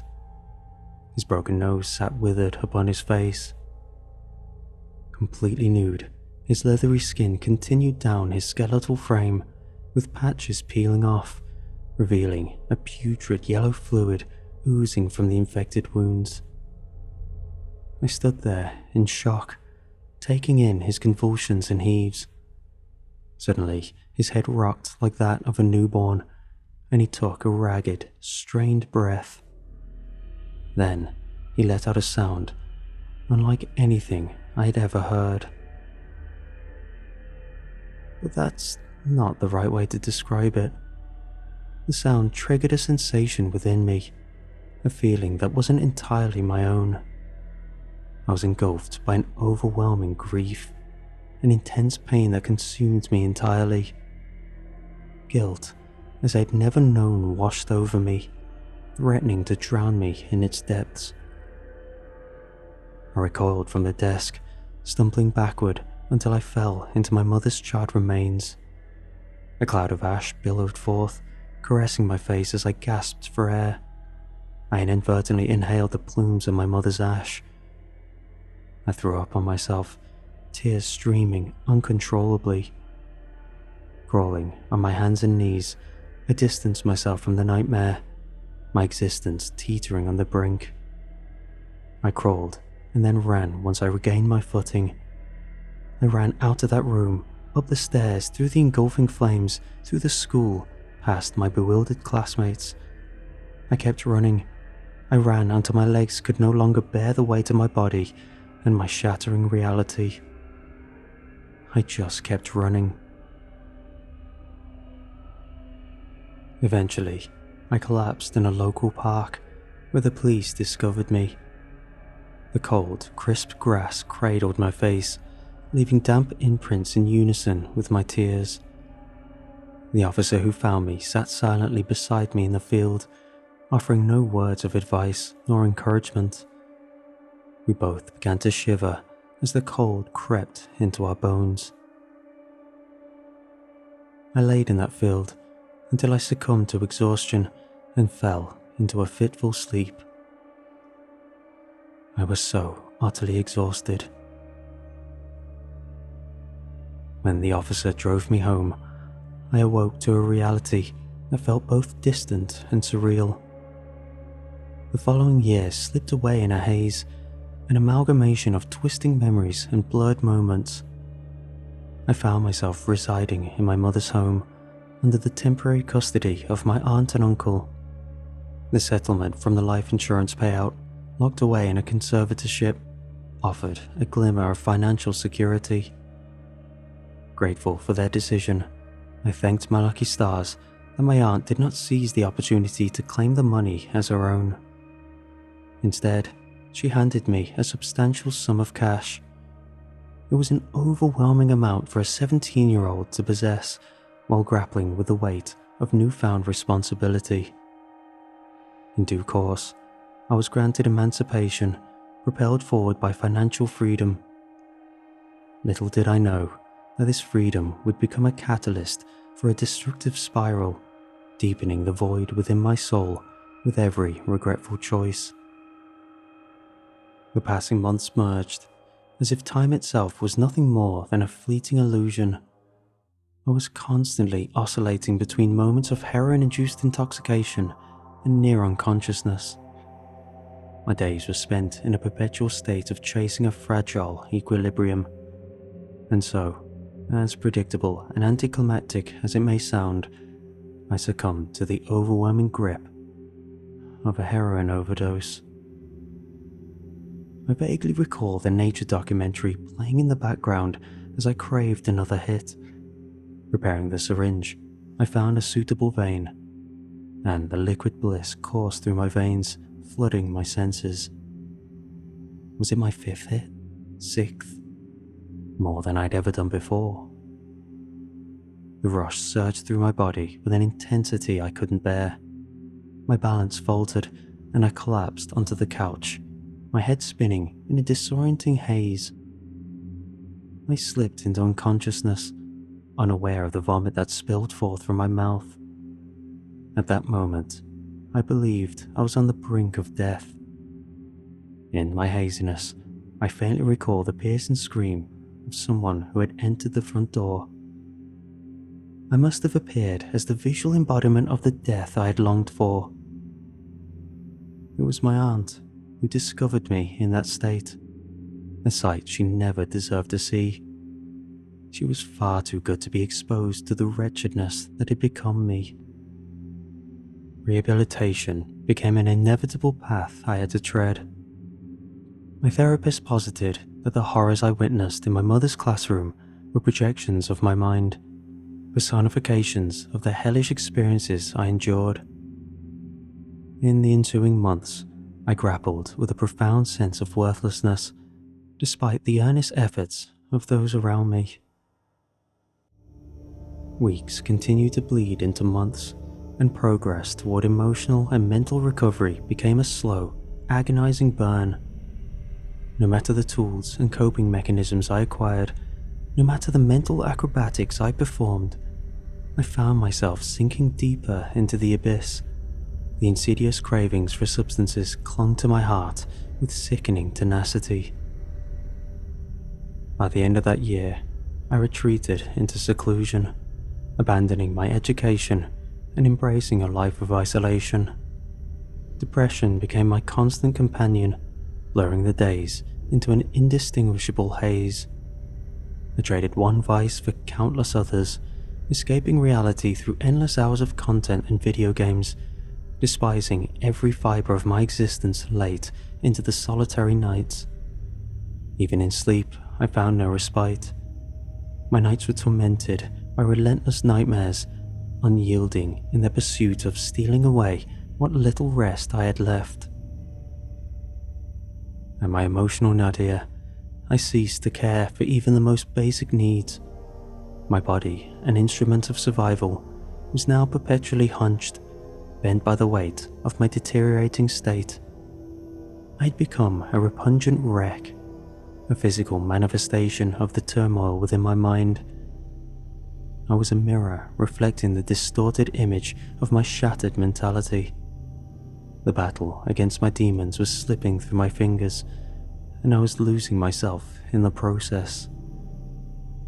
In time, my life embarked on a transformative journey, emerging from the shattered remnants of an existence that had unwittingly become my solace. It began with a simple spark, an eruption of laughter. It was not a mere chuckle or a fleeting smirk. It was a belly-deep laugh that reverberated within me. The sound itself was foreign to my ears, stirring confusion and exhilaration. At that moment, I felt immense pride swell within me. Soon after, I shed my former self, transitioning from a reanimated corpse to an animated being. My new addiction became growth, and I pursued it with fervor. I constructed a fortress, a barricade to withstand the relentless onslaught of my mind. I tamed the internal chaos that had consumed me, gradually reclaiming control over my destiny. With every strained step, I crawled a feeble yet indomitable way up that treacherous mountain. Knowing I had to venture beyond my childhood home to nurture my emotional development, I decided without hesitation. I relinquished my home to my aunt, packed my belongings, and embarked on a journey to Florida. Florida became my homestead. I found refuge in a vacation cabin amidst the serenity of the Everglades. There were no neighbors for miles around, and the land belonged to a kind couple who were seldom present. The cabin, nestled within a dense, humid forest, provided ample opportunity to confront my innermost thoughts, aiding my recovery. Though reclusive, I reveled in the newfound freedom. The forest around me was a testament to nature's magnificence. It thrived with beauty, teeming with life and vibrant hues. Birds sang, insects hummed, and the sun set gracefully. It was a stark contrast to the desolate nights I had once known.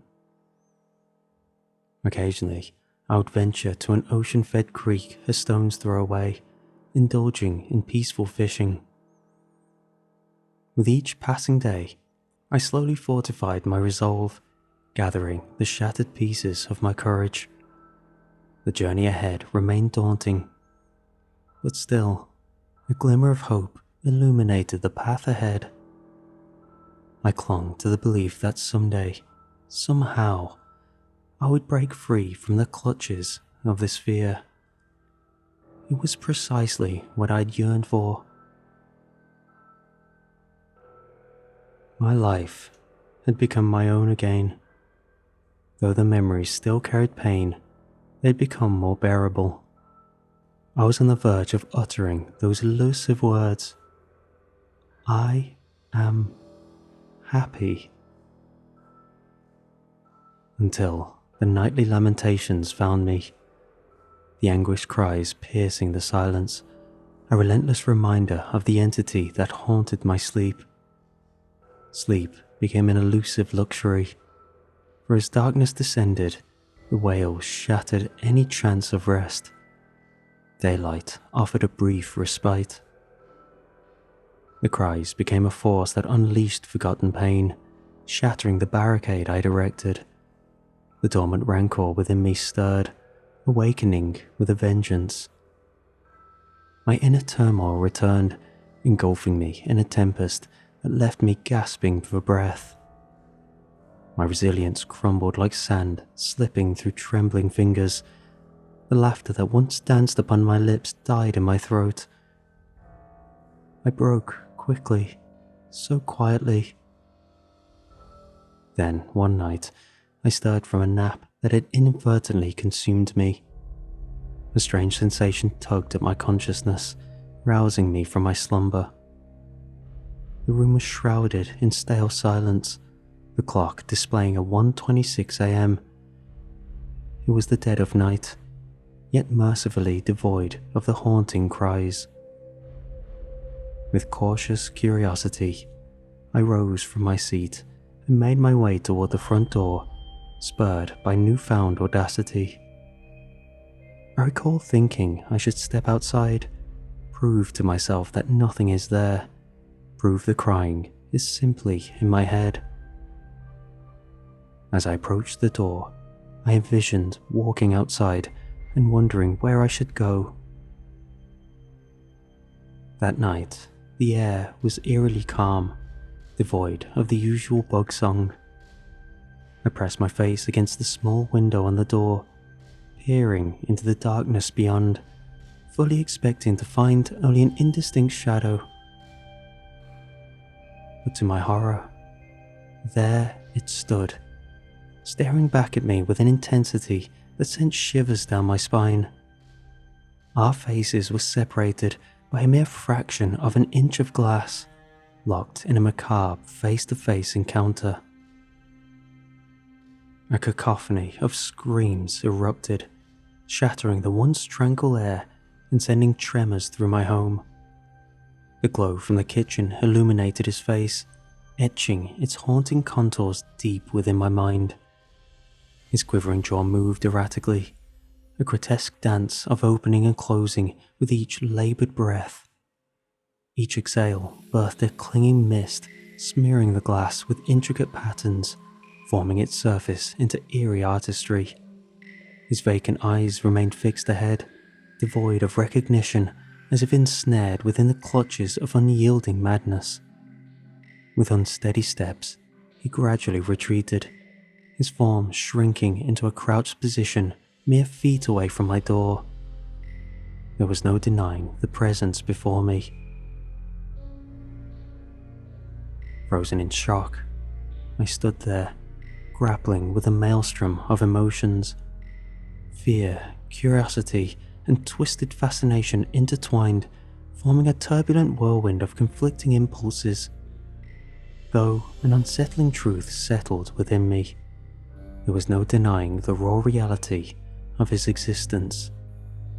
This was no figment of my imagination. It was a chilling encounter with a realm beyond my comprehension. My scream tore through the air, an instinctual response fueled by primal emotions. No coherent thoughts could encapsulate the overwhelming turmoil within me. Anger, fear, and frustration merged into a sickening sensation that gnawed at my core. I'd grown tired of sleepless nights and a life that no longer felt like mine. I'd escaped across the country to flee from this. Yet here it was, huddled just feet away, mocking my desperate attempt at solace. It felt like a cruel joke my own mind was playing on me. "Leave me alone," I shouted, my voice cracking as tears streamed down my face. "Please, just leave me alone." My cries resembled the agonized wails of a wounded and trapped animal, raw and untamed. Outside, the creature continued its relentless screams, rising to its feet again with a disjointed movement. It approached my door, its contorted posture resembling the grotesque position of a late-stage tetanus patient, skin tearing as it leaned. "Leave me alone," I yelled again, unleashing a surge of pent-up emotion that had been dormant for far too long. My pleas fell upon rotting ears that could not comprehend or sympathize. It reached my door. I had rehearsed this moment in my mind. Over and over, I imagined how I would confront and eradicate this embodiment of my deteriorating sanity. I had chosen this entity as the symbol of my mental decline, the effigy upon which my deserved future lay flayed in a blood-eagled-like fashion, offered to the altar of my current reality. Driven by panic and rage, I grabbed the fire axe above my table, my body moving mechanically as I propelled myself back toward the barrier that separated us. A wordless scream of terror, revulsion, and hatred erupted from deep within me as I crashed through the door, my clenched teeth unable to contain the overwhelming intensity of my emotions. The creature was struck by the door, its body forcibly pushed backward, eliciting a feral gasp from its throat. Now, I was determined to end it. "Kill it, kill me, candle, kill." The words reverberated in an unsettling loop within my mind, out of sync with each other, fueling my purpose as I prepared to face the culmination of my anguish. In a whirlwind of uncontrolled movement, I tumbled down the steps, my body flailing as I crashed onto the ground. Before I could fully process the fall, I found myself on my feet, instinctively rising without conscious thought. And there it was, face to face with me, its breath uncomfortably warm and sticky against my skin. The putrid stench of decay invaded my nostrils, causing me to recoil in demoralized repulsion. I felt my courage waver and my resolve crumble. I realized I was not strong enough, not capable of facing this. I backpedaled until I was pressed against the wall of my house. Then, it screamed, convulsed and trembled before me, its milky eyes fixed on an unseen horizon, its hands stretched out, reaching for something beyond my comprehension. With that scream, a surge of courage and rage flooded my being. It was the same as it had been all those years ago in the school, an overwhelming flood of emotions that were not truly mine to feel. It's difficult to articulate, but I embodied those emotions and allowed them to engulf me, to consume me. Kill. The word reverberated relentlessly in my mind. Springing forward with a wild scream, I swung the axe with all my might, the blade sinking deep into its side. The sensation of bone deflecting the force of my strike is etched into my memory, never to be forgotten. Blood and other fluids sprayed from the wound as it took a few faltering steps to the side, pushed by the momentum of my assault. The creature ceased its cries, its tremors, its breath. Time stood still, and it finally turned to look at me. Fear held me captive under its gaze. We stared at each other, locked in a moment that felt like an eternity. Foul breath washed over me once more, seeping into my senses. Beyond that, nothing happened. We simply stood there, locked in a silent exchange. I willed my frozen bones to thaw, my mind transitioning from terror and frenzied rage to something else. It wasn't pride, but rather a different, indescribable emotion. Yet it carried a sense of triumph, I believe. Unbeknownst to me, it had reached out and gently grasped my arm, its touch going unnoticed until it began to speak. "I never meant to scare you," he rasped, his voice torn and ragged, struggling to emerge between shallow breaths. "I'm sorry this had to happen to you," it uttered, its words filled with agony and desperation. Tears welled up in its eyes, a flicker of pain crossing its face as its ragged hand clutched at the axe lodged in its new laceration. "Please, kill me," he wheezed, his pleas reverberating in my mind and reaching my ear simultaneously. With its other hand, it gripped the axe and brought the blade to its neck. "Kill me, Candle, kill now." The final word echoed like an explosion within my head, and his hand pressed against my face. Everything plunged into total darkness for a fragmented moment as I swung the axe.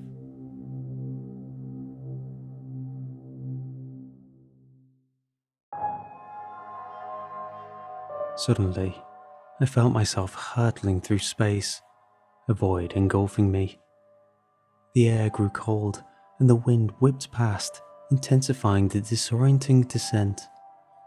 I screamed in a frenzy of confusion and terror, my voice lost in the abyss. Downward, I plummeted, faster and faster, the nauseating sensation overwhelming me. Did I die? Is this death? I'm dead. Thoughts of my imminent demise gripped my courage, but I resisted, unwilling to accept my fate just yet. In the distance, far below, a growing light pierced through the darkness. Fresh tears streamed down my face, blurring my vision, and making it difficult to gauge the proximity of the light and how much time remained before I would be halted by the unforgiving ground. But it was rapidly approaching. I squeezed my eyes shut, unleashing a scream that echoed through the void. In the face of imminent death, I summoned every ounce of defiance within me. I want to live. The words echoed in my mind, a fervent plea repeating like a mantra. I curled into a protective ball, bracing myself for the impending impact that would mark my brutal end. Seconds stretched into eternity as I awaited the inevitable. Then, with a soft and gentle thud, I collided with the ground, the impact akin to falling off the couch. A feeble whimper escaped me, carrying away the remnants of my shattered pride. Slowly, I uncoiled my limbs and remained still, a mix of confusion and exhaustion paralyzing me. Was this death, or had I somehow managed to survive? At the very least, I was conscious. I reached out with my hands, feeling the texture of the hardwood floor beneath me. I attempted to open my eyes, but darkness engulfed everything, rendering me blind to my surroundings. Rolling onto my back, I extended my arms as far as they would go, searching for walls that eluded my touch, instead only finding a formless nothingness. A new fear emerged as a creeping suspicion arose. Did I even have a face? With trepidation, I brought my unseen hands towards my face, and a sharp sting shocked me as my dirty, sweaty fingers met my open eyes. It burned, and a faint chuckle escaped my lips, mingling with tears that continued to cascade down my face. I released a weak, triumphant sigh, throwing my arm in the air, and darkness claimed me once more, my consciousness slipping away. When I awoke, I found myself in an unfamiliar hallway, illuminated by ethereal torchlight. Glancing around for my position on the floor, I took in the details of my surroundings. The hallway stretched endlessly in both directions, its warped and aged dark wood floors covered in a thick layer of dust. On each side of me, 2 doors stood, adorned with handles clad in aged bronze. The peeling, curling white paint of doors cast a small shadow that danced in the flickering flames. Ornate red and gold walls framed the hall, extending into the distance without interruption. The air hung still, thin and cold. I pushed myself upright, drawing a reflexive breath just to find that my lungs refused to cooperate. I couldn't draw in the air, an unsettling revelation that further shook my fragile state. Yet, amidst the disquietude, an unexpected acceptance settled upon me. Maybe I truly am dead, I mused while massaging the space between my eyes. And perhaps this is limbo, or some other place beyond the realm of the living. Standing before the doors, I brushed off the accumulated dust as my fingers traced the bronzed knobs. I attempted to turn the knob of the door on my right. It remained resolute, refusing to budge with my attempt. I turned my attention to the door on my left, hoping for a different outcome. Yet, once again, my efforts proved fruitless. The doors remained firmly shut, denying me entry. A sense of resignation settled over me as I contemplated the possibility that I had indeed entered a land of limbo or purgatory, where the deceased wandered aimlessly, seeking answers and respite. If there were lessons to be learned or tasks to be fulfilled, I had yet to discover them. But the absence of purpose, the prospect of eternal nothingness, weighed heavily on my soul. With a deep breath, I made the conscious decision to venture further into the darkness, forsaking the dwindling light behind me. Hours turned into an indeterminate passage of time as I traversed the corridor, my hand trailing beside me against the cold surface of the wall. Surprisingly, fatigue and hunger eluded me, further reinforcing the notion that I probably died. If this was the extent of my existence, an eternal cycle of aimless wandering, I yearned for something more. The prospect of mere nothingness, devoid of purpose or meaning, felt like a reality abandoned by the gods long ago. Determination and desperation mingled within me, urging me to maintain my pace and keep moving forward despite the uncertainty. And then, a sudden burst of light ruptured the darkness behind me, catching me off guard. The icy tendrils of fear gripped my chest, causing me to flail and stumble, my yelp swallowed by the darkness. With a surprising display of grace, I flopped heavily on my stomach. I clambered to my feet and swiftly turned around, propelled by a sense of desperate longing. I hurtled toward the newfound light, driven by an unspoken fear that it would fade if I didn't reach it in time. Desperation fueled my actions as I lunged for the handle of the nearest door, seeking the anchor to halt my momentum. The handle remained steadfast, unyielding, as it abruptly halted my chaotic trajectory. I clutched the doorknob with both hands, pouring every ounce of strength into my attempt to pry it open.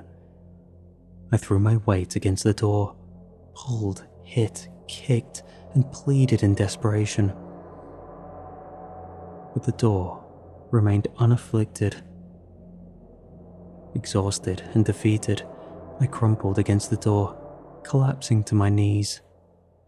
I buried my face in my folded arms, tears flowing freely once again as a sense of hopelessness enveloped me. What was the point? There was nowhere to go, no escape from this damn place. I was trapped, imprisoned within my own personal purgatory. This was my punishment. Reality began to fracture, my veil of ignorance slowly lifting. Could I truly be dead? The realization dawned upon me, shattering the feeble illusion of safety and acceptance. I wasn't okay. I wasn't safe. The weight of my unease bore down upon me, threatening to consume what little resolve remained. In the face of uncertainty, I whispered the truth that echoed within my being. I'm not okay. I rolled onto my side, curling into a tight ball, clutching my legs close to my chest. I surrendered to the oceans that consumed me. I ceased all efforts, resigned to my fate. Time lost all meaning as I lay there, motionless, accumulating layers of dust upon my immobile body. Months, or perhaps years passed in this frozen state. I remained frozen, a monument to despair and defeat. The weight of my surrender bore down upon me, and I grew stagnant in body and spirit. As time passed, a small voice emerged from the depths of my being, offering tiny shards of defiance. It urged me to continue, questioning why I should give up. The relentless nagging of that voice eroded the staleness of my resolve. And so, with great effort, I gave in to the persistent beckoning within. I began to stir, my brittle bones creaking and cracking in response to the tentative movements. Every inch of my being protested, muscles screaming as I defied the platitudes that had held me captive. The desire for something different, something more, ignited within me. It took time, but I managed to rise to a sitting position. My body clung stubbornly to the remnants of my self-imposed stagnation, resisting my will. But I knew I had to move. Just move. I whispered those two simple words to myself, a mantra in the stillness. With each painful twitch and each tear in my flesh, I pressed forward. The blinding light pierced through the darkness, and I quickly shielded my eyes. The hallway, once shrouded in darkness, was now ablaze with a furious glow of burning candles, illuminating every inch of the endless walls adorned with their white doors. Shielding my eyes from the searing exposure, I recoiled from the scorching heat that began to radiate from the flames.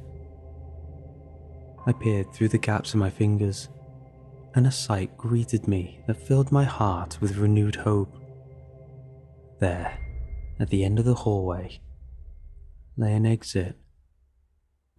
A definite continuation beyond these confines. A rush of motivation coursed through my veins, igniting a fire within my soul. Leaning against the wall for support, I willed my legs to carry me forward, pushing past the pain with each step. The longing to reach that final door consumed me, drowning out the agony. I moved with a shaky shuffle that evolved into a stiff, determined speed walk. In retrospect, I can only imagine the nightmarish image I presented. But at that moment, all I wanted was to reach the end, to embrace the promise it held. With each passing door, I caught glimpses of their numbered plaques. 37, 39, 41, 43. The numbers ascended. I found myself running soon. The blinding light soon seared through my closed eyelids, a symphony of pain. Perhaps I should have gauged the distance to the end, but in my blind pursuit, I collided with the ending wall with a resounding thud. The impact broke my nose, and I tumbled to the floor, disoriented and wounded. As my body sprawled upon the ground, the once illuminated candles in the hallway extinguished one by one, enveloping the space behind me in an impenetrable darkness. Yet, amidst the obscurity, one candle remained defiantly aflame. The candle beside the door labelled 158. Its flickering glow drew my gaze, anchoring me to the present. Candle. The word reverberated within the recess of my mind, its significance echoing relentlessly. And then, like a distant echo from the past, a strained and familiar voice permeated my thoughts. Kill. Candle, it urged, a haunting reminder of the encounters I had faced. The voice, bearing the same ragged quality that had sent chills down my spine before, emerged from the darkness, piercing the silence with its command. A low, ominous rumble stirred in the distance, a sound foreign and unsettling to my ears.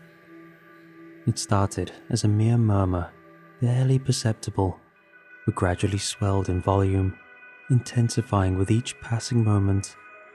The air itself seemed to thicken and vibrate with distraught energy, a growing force that quelled the surroundings. I felt it from deep inside my being. It was the sound of impending doom, a creeping darkness that threatened to swallow everything in its path. As the rumble resonated through the depths of my being, a profound distress began growing within me. It crawled beneath my skin, coiling around my muscles and sinew with a chilling grip. The sensation of impending nothingness clawed at my very core, filling me with a deep-seated dread. It was a fear unlike any I'd ever experienced, a realization that I stood at the precipice of an inevitable and irrevocable end. The weight of this knowledge settled heavily with a visceral stab of anxiety that sent tremors through me. The world around me seemed to hold its breath, as if bracing for the impending collision with an unimaginable force. I stood, helplessly transfixed, caught between fight and flight, a deer in headlights. The rumble grew louder, reverberating with a resonance that shook the very fabric of reality, and it quivered under its weight. With trembling hands, I clutched at the doorknob. My small rattles quickly became me desperately trying to twist it open, but the doorknob remained stubbornly locked. The rumble grew louder as the unstoppable force closed in on me. Panic surged within me, causing me to frantically shake the door with wild desperation. But still, it resisted, unyielding to my futile attempts. The feeling grew ever stronger, and I became ever more frantic. I felt as though I fell into the quicksand of insanity. Kill. Candle. The words thundered in my mind, echoing over the impending roar that threatened to consume me. It was a command, a directive to extinguish the flame. In a moment of clarity amidst the chaos, I realized what I had to do. I reached out, smothered the candle's flame with my bare hand, and at last, the door swung open. I was violently thrust forward, pulled into the void. The deafening roar receded, replaced by a disorienting rush of motion as I spun and flailed, completely at the mercy of another unseen force. Control slipped from my grasp once more, leaving me to surrender to the unknown as I flipped and spun through the void once again. Abruptly, the tumult ceased, and I found myself standing outside my own home, a surreal tableau frozen in time. There, I witnessed the enigmatic moment, a version of myself suspended mid-swing, the axe poised to strike the creature's neck. It was a fractured moment of the reality I'd left behind all that time ago, a moment frozen in time and space. Taking a hesitant step forward, I was abruptly hurled back into my own body, the fragments of my existence reuniting. Time resumed its course, and I felt the weight of the axe as it carried out its intended purpose. The blade connected with a solid, metallic impact, tearing a new rift in the fabric of reality. I was again plunged into a jarring darkness. The whirlwind of confusion was the only thing familiar anymore. The musty scent of familiarity, reminiscent of my high school days, filled the air, punctuating the otherwise suffocating silence. In an instant, my vision returned, but this time with a disorienting rush accompanied by dizzying vertigo. I found myself standing in the classroom where my mother used to teach, a place I hadn't set foot in for years. Confusion clouded my thoughts as I turned my gaze to the left. And there she was, my mother, staring at me in disbelief. A collective gasp rose from the students, their eyes fixed upon me with fear and horror. The weight of their stares pressed upon me, making me acutely aware of the unusual circumstances I found myself in. I glanced at my feet in habitual embarrassment, and there I noticed the axe embedded in the gas line, emitting an ominous hiss that sliced through the thick silence. My eyes darted back to my mother, and on a desk, illuminated by a solitary burning candle, my gaze fixated. The word echoed relentlessly in my mind, the significance growing with each repetition. Candle, the candle, the candle. In a reflex surge of urgency, I released my grip on the axe, discarding any semblance of thought, and propelled myself toward the desk. But my efforts were in vain, for as my fingers reached out, a catastrophic chain of events unfurled before me. In an instant, the classroom erupted in a fierce eruption, an inferno that devoured everything in its path. The sheer force of the explosion shook the very foundation of reality, hurling me against the wall, my body crumpling behind a nearby desk. Charred and broken, my form bore the scars of the blast, yet my consciousness stubbornly clung on. I felt pain unparalleled to any other I'd experienced so far. Amid the chaos, I gathered myself and began to crawl towards my mother's mangled figure. She lay there, torn asunder, yet desperately still clinging to life. With every ounce of strength left in me, I painstakingly dragged my injured body toward her, my movements a testament to sheer determination. My hand reached out, seeking connection, but instead encountered a severed limb. Undeterred, I reached my mother, and she extended her remaining arm, seizing my hand with a desperate grasp. Our bond unbroken, even in the face of such devastation. "Mom," I sobbed, my voice choked with anguish. Tears streamed down my face as I knelt over a broken form. "Mom, I'm sorry," I cried out, my words punctuated by deep sobs. "I'm so sorry, Mom."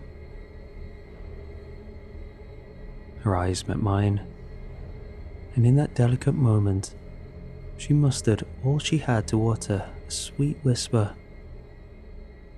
"I love you," she barely managed, a weak attempt at a smile gracing her lips. But her grip weakened. Her hand slipped away, surrendering to the pull of gravity. I collapsed once more, pressing my head against her scorching shoulder, the flames from her burning clothes licking at my tear-soaked eyes. At that moment, the white-hot pain of loss eclipsed any physical pain I might have felt. The realization struck with cruel clarity. I hadn't succeeded in extinguishing the candle. I had failed once again, repeating the cycle for the 158th time. The weight of my failure bore down on me, crushing my soul into a cloud of fine dust to be carried away with a hellfire that consumed my surroundings. I didn't deserve the reprieve of holding my mother. I needed to escape from the desolation I had wrought. Crawling on hands stained with her blood, I retreated to the corner of the room.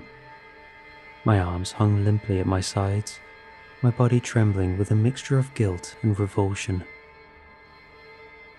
I didn't want to touch anything, especially not myself. I recoiled from my own skin, my hands the instrument of a demise. I wanted to shed my skin as it pressed this decrepit form even closer to my heart. "I killed my mom," I whispered, the words heavy with self-condemnation. I trembled uncontrollably, consumed by my otherworldly screams of anguish and sorrow that shattered the air. Suddenly, a voice pierced the chaos from behind me. "Hey!" it yelled urgently. "We have to get out. There's a gas leak." A hand reached out and grabbed mine. As I turned to face the source, a jolt of recognition coursed through me. I was staring at myself, another version of me, but younger. At that moment, I realized with terror that I'd become the embodiment of the nightmares. I screamed a primal cry of disgust and horror, forcing the other me to retreat in a frightened flurry. Days have passed since then. After the younger me fled, I was pulled back into our timeline. This timeline, for the final time.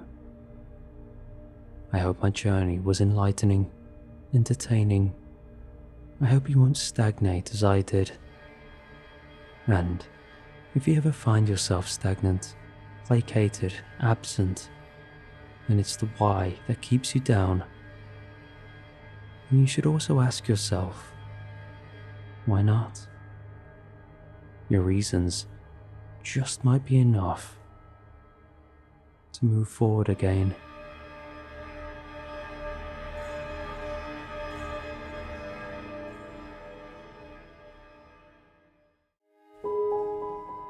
I wish I could say that my parents' death had meaning, that they died for a good reason. But they didn't. I was only 11 years old at the time. A drunk man, racing home to catch his wife cheating, blindsided them on a turn. My parents didn't die heroes. They didn't die for a grand purpose. They died because someone took them from me too early. This was the first time I felt real, raw grief. The memory of when I was told, the moment it happened, is snapshot in my mind like a burn that never heals. The way my gut sank like the dip of a monstrous roller coaster. The pit left as my child self realized the permanent nature of it. I can even still feel the tingles in my fingers as the shock set in. The words played in real time, but my body felt slowed. Breathing became manual as my vision tilted over and over. I was not emotionally ready for this. I was barely emotionally handling school, so then being taken so callously left me empty for longer than I'd like to admit. After their passing, my grandparents moved into my parents' home with me. They packed up their lives and tried to pick up where my parents left off. 4 years they tried to connect with me, but I was emotionally unstable. I resented them for trying to take their place. Their love hurt me in ways they couldn't win. They tried to coddle me during and after the funeral. For 4 years they tried to break down my walls, but the walls I built held strong. I sank myself into the last connection I felt I had with them. Games. My father was a software engineer, so he spent a lot of time on the computer, and to my mother's dismay, he dragged me into the digital world early on. I couldn't get the hang of using a mouse and keyboard. I think my hands were too small at the time, so he bought me a console. We would huddle around the TV and play all the best co-op games he could find. While snooping for presents one Christmas, I even found a stack of games magazines, red marker circles around games that specifically mentioned local co-op. This is how he always managed to find the perfect game for us every time. I skimmed over this in the moment, having not found the presents they hid so well. But looking back, my heart breaks knowing how much care he put into this hobby of ours. However, there were times I'd catch him playing games on his own. He was a PC gamer born and bred, so that was where I'd find him playing solo. But he never seemed to put the same energy into finding new games to play. Rather, I'd always see him playing games of pixels and numbers, simulation games from his era of gaming. I'd ask to play too, but he'd always tell me I was too young for these kinds of games, and that when I was older, he'd show me how to play them. This always welled mixed feelings of annoyance in the moment and anticipation for that time to come. But eventually, games lost their luster. No matter how much I played, trying to honor them in my mind, I was now playing solo.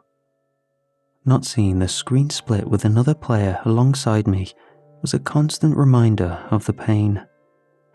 I was almost exclusively brought up on split-screen co-op experiences. I was never into playing without my dad. But that's when it hit me. My father would play solo, but he'd play those weird pixelated simulation games. So I had it in my head that to enjoy those types of games would make me the adult I idolized him as. but I didn't know where to start. He never talked about them, saving that for a time that would never come. His computer was locked behind a password that was forever lost, so I had to find these games myself.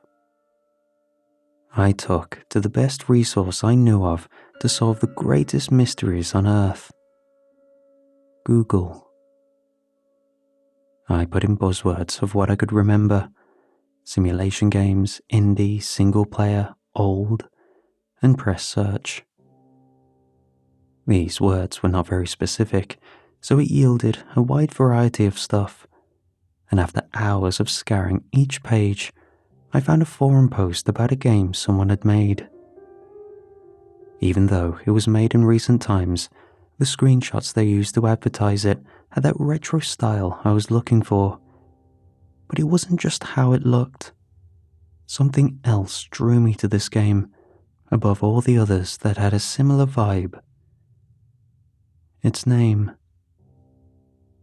Family Simulator. It boasted an extensive game system that you had to manage to keep up an ideal family, something I wouldn't have gone for, opting to lean towards shooters. But it was this dichotomy that made me take the plunge. The instructions were fairly simple for my first time not just popping in a disk. It ran through an exe file that did all the decisions for me. As the green bar filled, a sudden wave of emotions overcame me. My father had always kept me from these kinds of games, always thinking I'd prefer the modern titles he kept up with. So this really felt like a chance to connect with him, post-mortem, no matter how little it was. I launched the game. Initially, I was met with a black screen, and then a studio logo screen. An image of a heart came up, alongside the words Famco. Most likely the game creator trying to get their name out there. Nothing flashy or significant, but charming for something probably made by one person. The title screen faded, followed by a basic text box.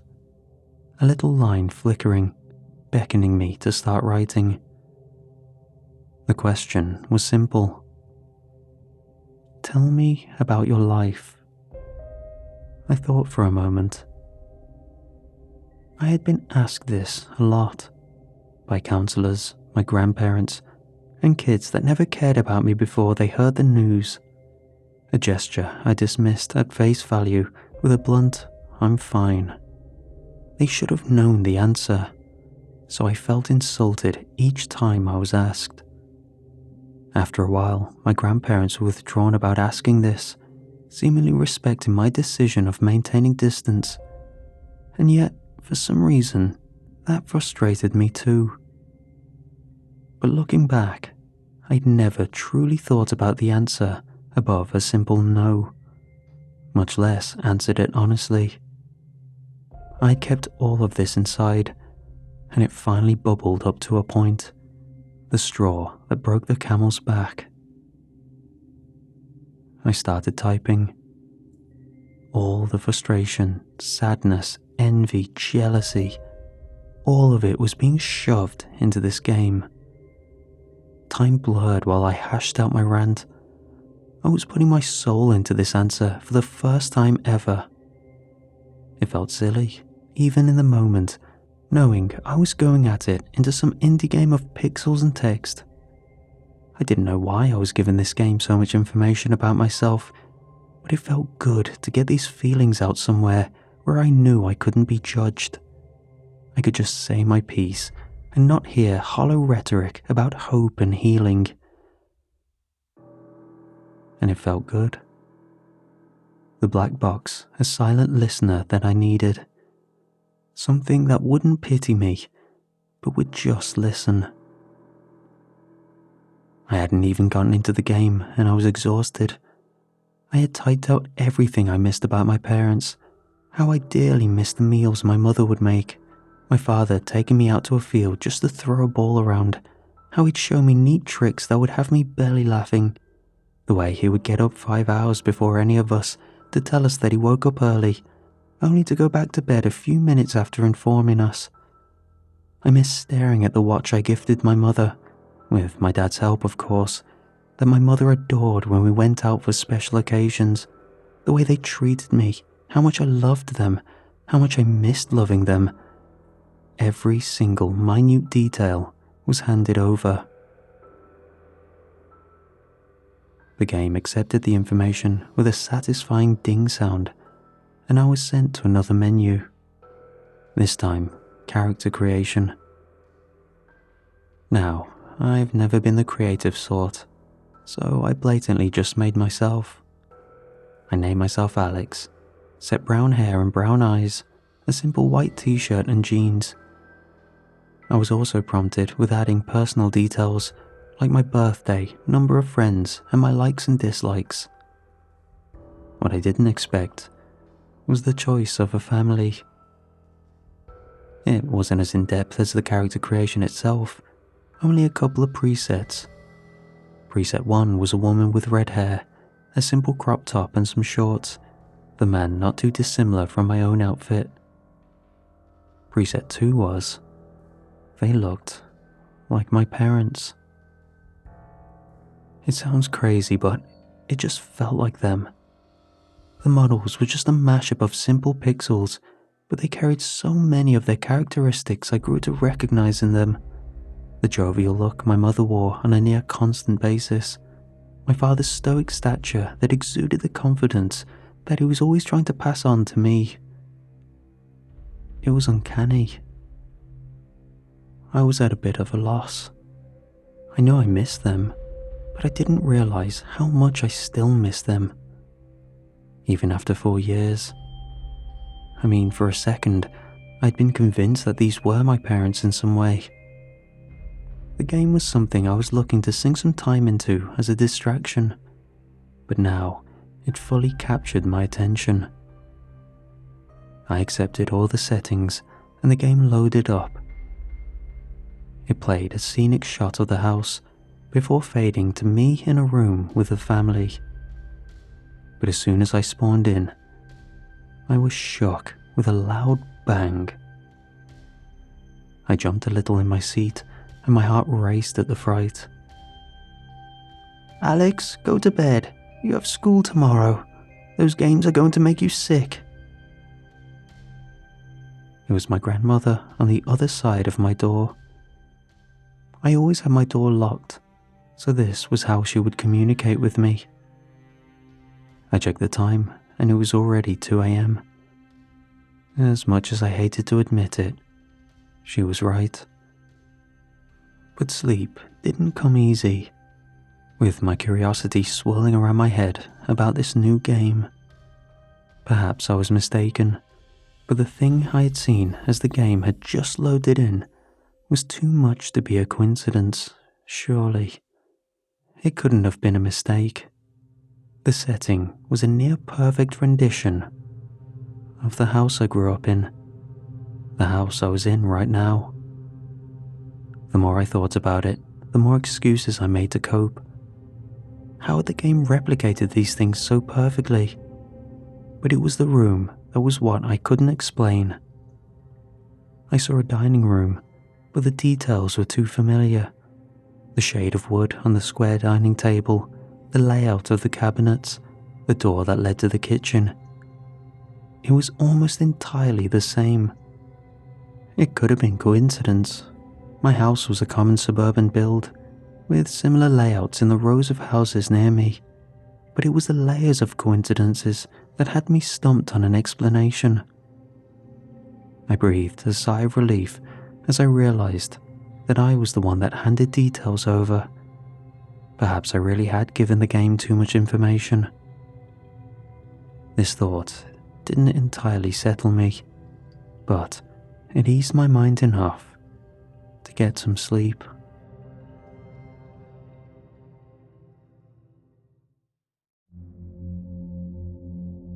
I rose out of bed with a heavy groan. I looked over at my clock and bolted awake, seeing that I missed my first alarm.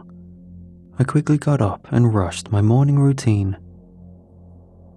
As I boarded the bus, I prepared mentally for another grueling day of education. School was meant to be an escape. At least that's what I was told. A place where you kick back with your friends and get into little adventures, all while building your future. For me though, that couldn't be further from the truth. I was an outcast, no small fault of my own, and I refused to socialize. I couldn't. When I started high school, it was not long after the incident. My only thought was, if only I could speak to them one last time. This floated in my head as my peers attempted to make conversation with me. By the time I realized I'd made myself a loner, the cliques were formed and I was labeled as a quiet, weird kid. A prime target for harassment. Arriving at class, I was reminded of the grim reality I was facing, the thing I dreaded for a week. Group assignments. I attempted to weasel myself into a group, but of course, Jonathan and his buddies ensured that I would achieve no such thing.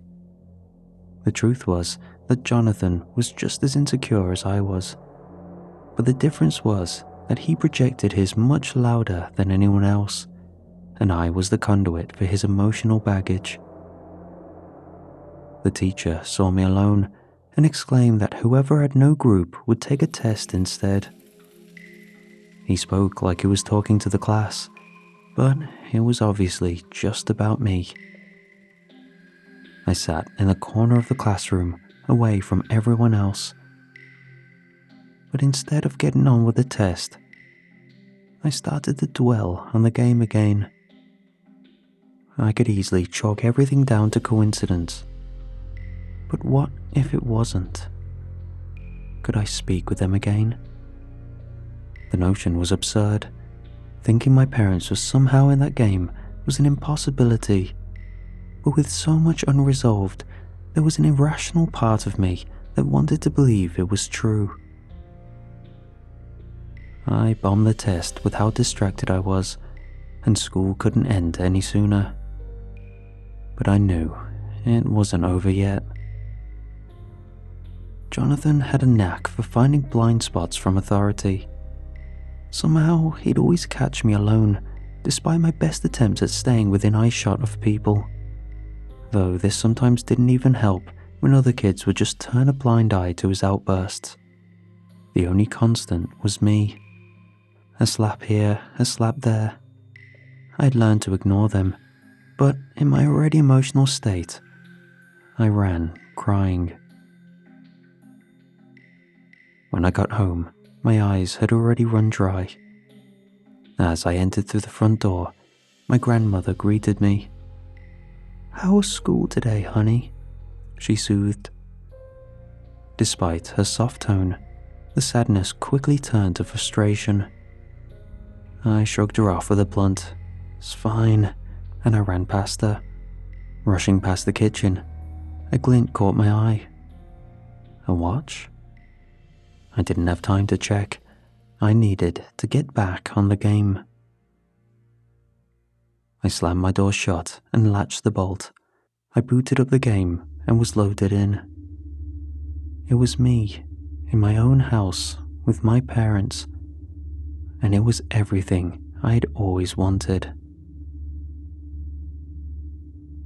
My pixelated character walked over to my mother, and as I got close to her, a black square appeared. Press enter to interact. "How was school today, honey?" popped up, followed by a box I could type in. This question again. I'd grown to hate this question.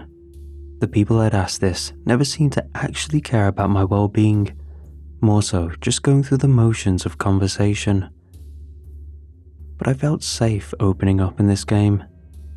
The disconnect helped me disassociate from judgment before, so I wanted to try it again, even if to just vent privately.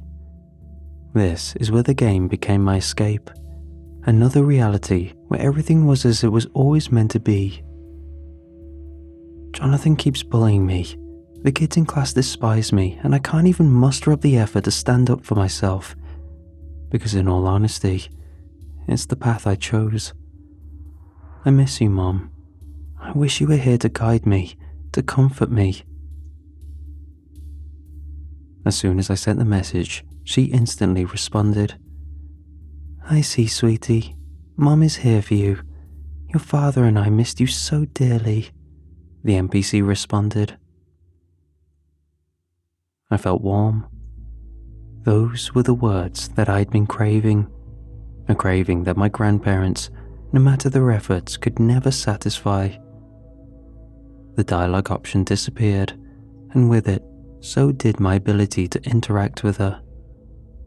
The sadness lingered over the fact that the interaction was so short, but I wanted to see more. I decided I would take some time and explore the house, and maybe see if I could interact with her father too. I walked down the corridor of my childhood home towards my father's office. A prompt appeared asking me if I wanted to knock on the office door, and I accepted.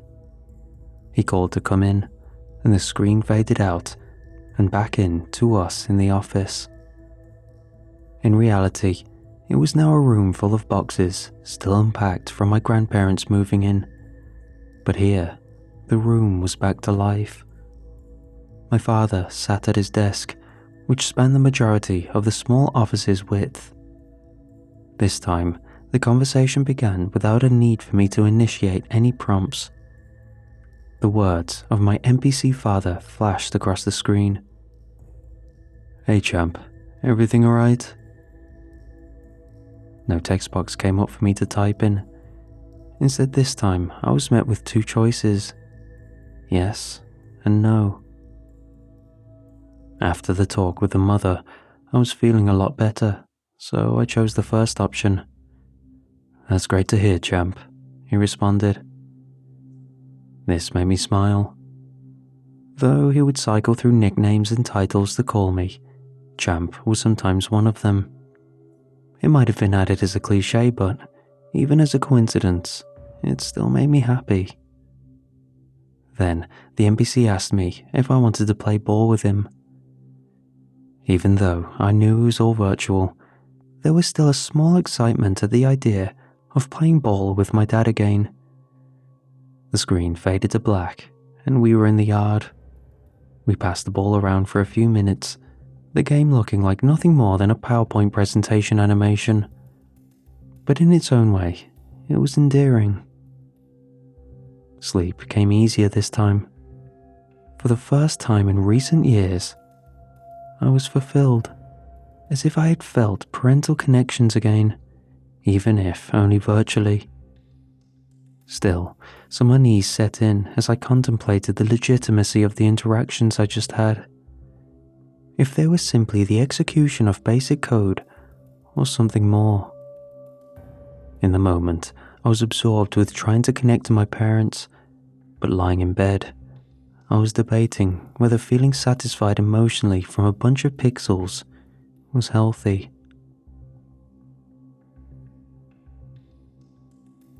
The next morning, as I rushed through the house to catch the bus, I noticed my father's office door was slightly ajar. I'm not a superstitious person, but that room was not in use by my grandparents or myself. It was, for all intents and purposes, a storage room. I gently pushed the door open, and the first thing I noticed was that the boxes had been rearranged, as if whoever had moved them needed space for something. Then I saw it. A ball laying in the middle of the room. The moved boxes could be explained away, but the ball being there made my head spin with questions. It looked uncanny to the one I'd just seen in the game, not identical, but too close to be written off. The call from downstairs had me pull away from the scene. I was already running late, and the bus wouldn't wait forever. I gave the room one more look before leaving, the snapshot replaying in my head the whole day at school. Another arduous day of school. More isolation, more pointless assignments, more Jonathan. Getting home couldn't come any faster. When I got home, I tried going straight to my room, but was stopped. My grandmother deliberately placed herself in the way of the stairs, making sure I couldn't get past without hearing what she wanted to say first. "Alex, we worried about you. We thought giving you space to heal would help, but every day you've just shut yourself in your room. I know you miss them. We miss them too." My grandfather stepped around the corner and joined her side. He wasn't on his feet much in his age, having waited for my grandmother to start as he joined. "How can you know how I feel? You're not my parents," I yelled back, my emotional bottle bubbling. To my surprise, this didn't elicit anger from my grandparents. Rather, their faces turned soft. "Look at us. We're old. You don't think our parents are gone too? But you're forgetting something. They were your parents, sure. However, they were our kids, our daughter and son-in-law. We loved them, and every day we hurt without them too," my grandmother soothed. "We raised them good, and we can raise you good. You just have to let us in," my grandfather added. I soaked in what they said, but I closed it off. It wasn't the same. It would never be the same. So, with my eyes welling, I just ran to my room and locked myself in. After sulking on my bed, I was left with silence. I hated being with my thoughts, so I turned to the noise I used to drown them out. The game. It loaded in, and I was back with my family. My mother greeted me, and I welcomed this much better than how I felt cornered earlier. However, instead of a conversation, she simply told me to wait where I was. So my character sat at the table. My father came in and said some comments about work, something he'd always do, regardless of if I understood what he was talking about or not. But I didn't mind. It was always nice to hear him talk. Soon, my mother came back in. Her outfit had changed, a more fancier apparel. Instead of normal house clothes, she wore a red dress and her hair was made up into a bun. Her arms were bare, which is how I spotted something that stood out. In the game, it looked like a few red pixels with a yellow dot in the middle. Unmistakably, a watch. And my heart was in my throat. It was uncanny to the watch my father and I had gotten her for her birthday. Red band with a gold face. It really was them. My eyes balled hard trying to take this in. "We have a surprise for you," she said, and I knew what it was before I saw it. Because I smelled it. The smell of cake wafted in, and I instantly recognized it. A Black Forest Gâteau. The cake she always made me for my birthday. In the game, she pulled it out and set it on the table, candles already set on top. I checked the date on the bottom right and completely forgot what day it was. I hadn't celebrated my birthday since they passed. My grandparents tried to, but I always dismissed it. It was hard to think of my birthday as a celebration without my parents.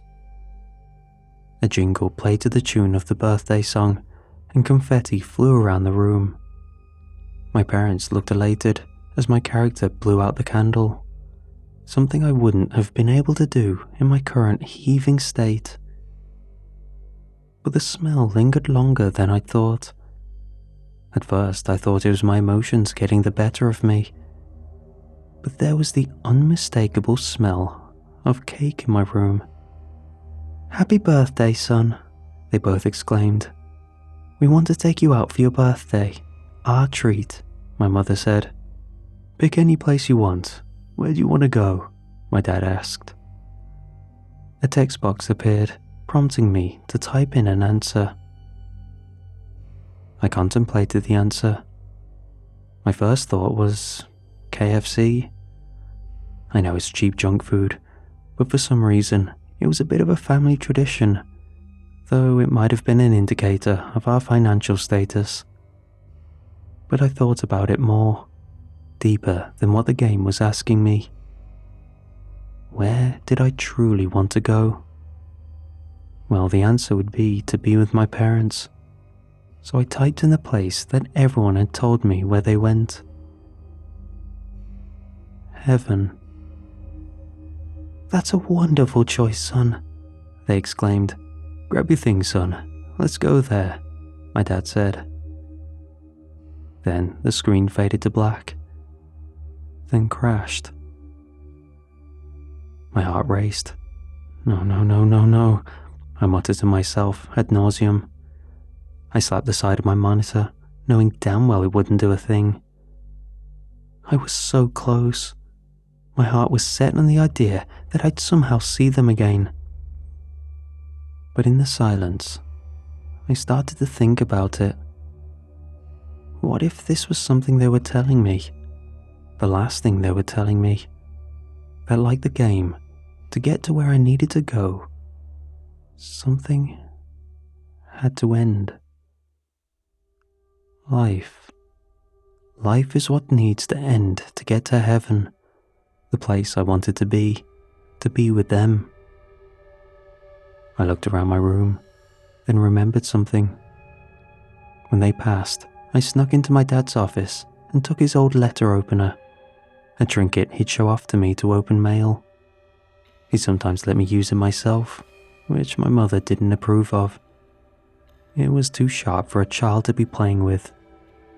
But as I slid it out of my drawer, hidden away from my grandparents, I looked at it. Would it get the job done? I put it down. This was ridiculous. I tried to talk myself out of it, but each rationality was answered with retorts. I was unhappy. I had no friends. I had no family. I was alone. So why not join them? Even if it didn't work, it would put me out of my misery. I stared at the blade, deep in thought, and was ripped out of it with a loud bang. "Alex, can you get out here, please?" It was my grandmother on the other side of the locked door. The shuffling footsteps I could hear catching up must have been my grandfather. They had no idea what I was up to. There was no way for them to know, so they must have been just bothering me. My eyes returned to the knife once more, the thoughts coming back. Yet I was ripped from it yet again with bangs, more of them this time. "If you don't want to come out, can you at least let us in?" This was new. They never tried twice. The door acted like a voicemail. They'd say their message, then leave me to respond to it or not. "Let us in." Those words lingered in my head. I always went to them, but I never let them in.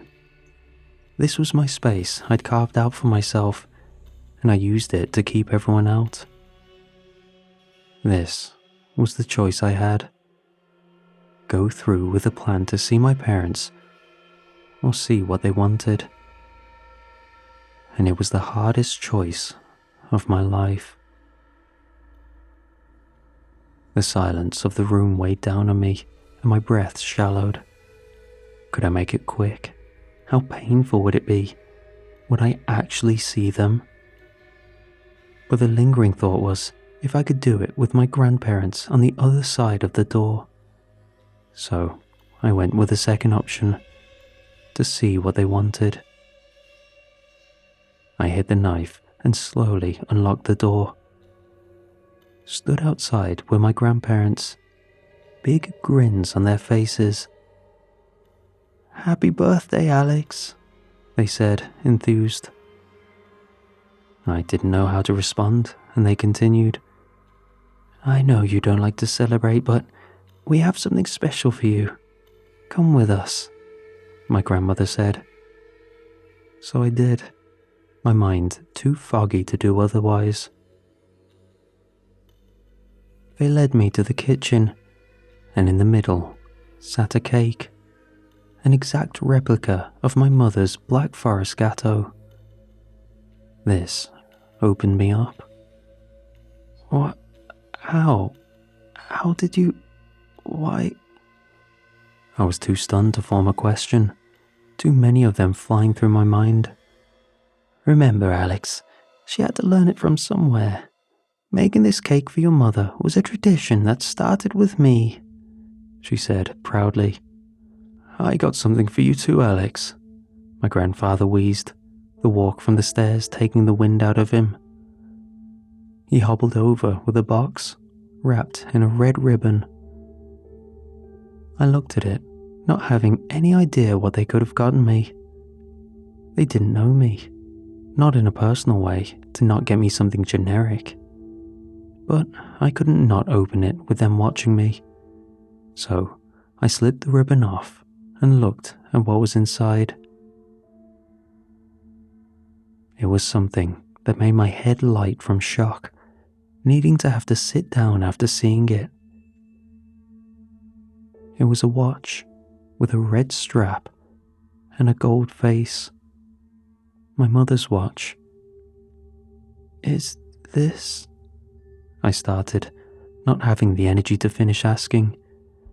Yes, after the investigation, the police held onto it for evidence.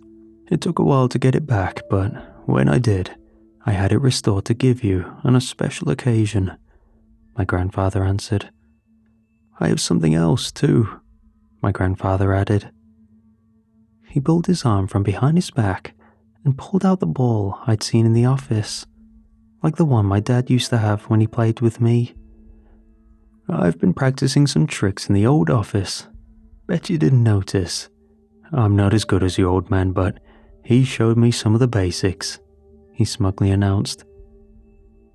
He twirled it around and tried to catch it as it span, but it caught his knuckle at a funny angle and bounced wildly away, almost hitting the cake. My grandmother's friendly demeanor dropped as she shot him the dirtiest look at almost ruining the cake, which made me do something I thought I'd lost the ability to do. I laughed. It poured out of me, years of pain leaking as joy took its place. Here they were. They were not my parents, nor could they be. However, they knew that and loved me all the same. They were never trying to replace them. They were just picking up where they left off. And I realized that I didn't have to be alone. And from then on, I always let them in.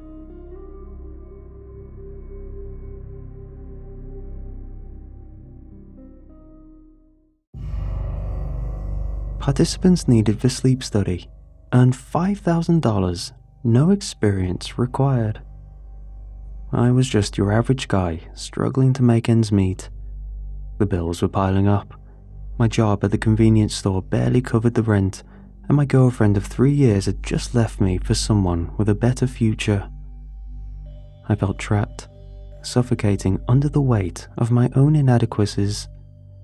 So, when I was scrolling through job listings on my phone, I came across an ad that seemed too good to be true. It was from a group called Sleep Co. They described themselves as scientists looking to run a study with psychology students for their final year university project. I stared at the ad, my mind turning. $5,000 could solve a lot of my problems. Rent, credit card debt, and even a little bit left over to start fresh, or at least try to. But there were enough horror stories online of false, malicious ads that I had to think about it. I ultimately decided that I have nothing left to lose. I was at rock bottom, so knowing I couldn't sink any further, the only direction was up. I clicked the link and filled out the application. If it was just a ploy to steal my details, then they would struggle to use it as much as I did.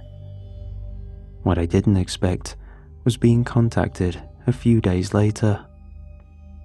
I received a call from a woman named Dr. Harris, who sounded professional and reassuring. She explained that the study was designed to monitor sleep patterns and improve sleep quality. It sounded harmless enough. Besides, sleep was also on my long list of current issues, so if this could help with that too, it was a bonus on top of the promised pay. I agreed to participate. The study was taking place at a facility about an hour outside the city. Dr. Harris arranged a car to pick me up and take me there. I was instructed to pack a small bag of essentials, clothes, toiletries, and my phone. Getting away from things, I hoped that this could be the beginning of something better, a detox from the depths of wallowing I was living in. God knows I needed it. When the car arrived, I was greeted by a cheerful driver who chatted with me during the drive. I felt like I had to relearn how to talk to another human, but I picked up my social skills as we went. Soon enough, I felt a social connection, something I'd been missing for a while. As we left the city behind, I felt a mix of excitement and nervousness. The driver assured me that the facility was state-of-the-art and that many people had previously participated in studies there. We arrived at a sleek, modern building nestled in a secluded area surrounded by trees. It looked more like a high-end spa than a research facility, instead of a cold, experimental lab that I'd imagined it would be. I was greeted by a friendly receptionist who handed me a clipboard with a consent form. I skimmed through the legal jargon. My eyes caught phrases like informed consent, monitoring, and potential side effects. Despite a slight pang of anxiety, I signed the form and handed it back, figuring this was just legal mumbo-jumbo that covered their asses. I figured this was my personal risk for such a payout. Dr. Harris soon appeared, a woman in her early 40s with a calm demeanor and an air of authority. She gave me a brief tour of the facility, showing me the lounging area, the cafeteria, and finally, my room. I imagined it to be a cold, sterile room with wires and monitors everywhere, a scientist with a clipboard around me at all times. But no, it was a small, comfortable living space with a single bed, a desk, and a large mirror on one wall. "We want you to feel at home," Dr. Harris said warmly. "If you need anything, just press the button by the door. We'll start the study tonight. Until then, feel free to relax." I spent the afternoon exploring the facility and meeting the other participants. There was Lisa, a single mom trying to save money for her daughter's school fees. Kevin was a college student struggling with tuition. And then there was Mark, a recently laid-off factory worker. We all had our reasons for being here, and it was comforting to know I wasn't alone. That night, I was given a set of comfortable pajamas and hooked up to various sensors.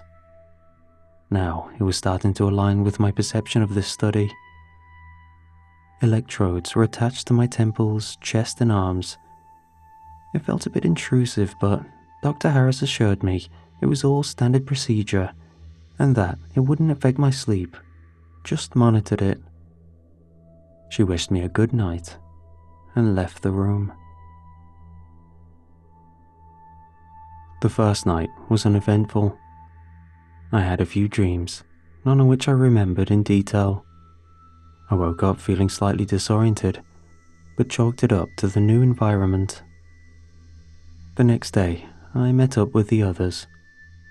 most of them related to what I described, and we all figured we were all adjusting to the new stimulus.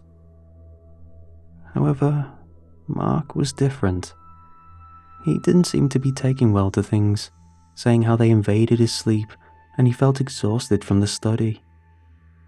He must have been very out of his comfort zone. A plus side was that they weren't joking when they said we'd be looked after.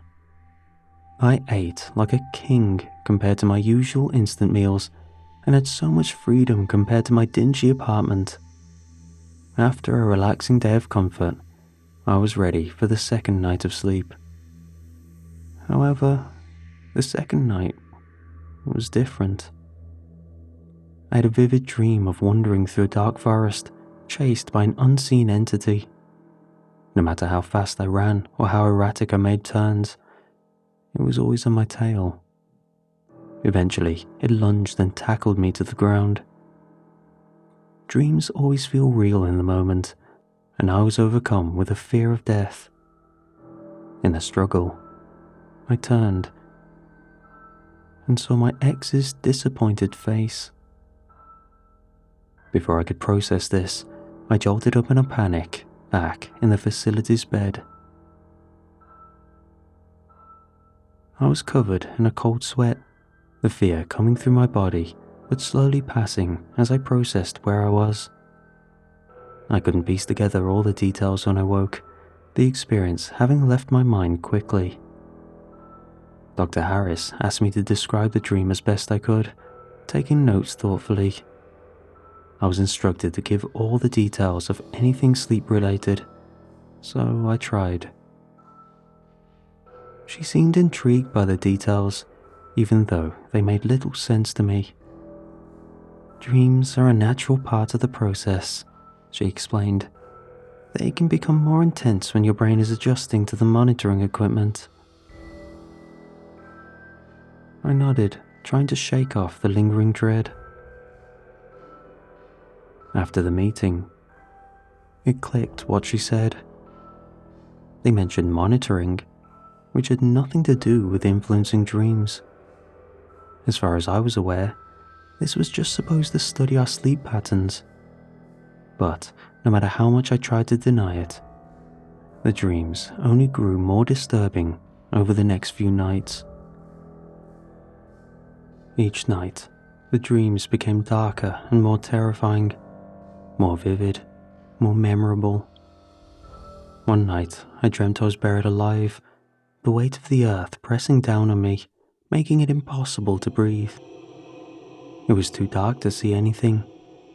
No light penetrated where I was. I struggled and felt the earth around me loosening. Eventually, I could turn more and more and jostled my way out. And when I looked back, it wasn't dirt, but papers with red headers. Late bills. I woke out of breath, feeling pressure release from my chest as I shot up.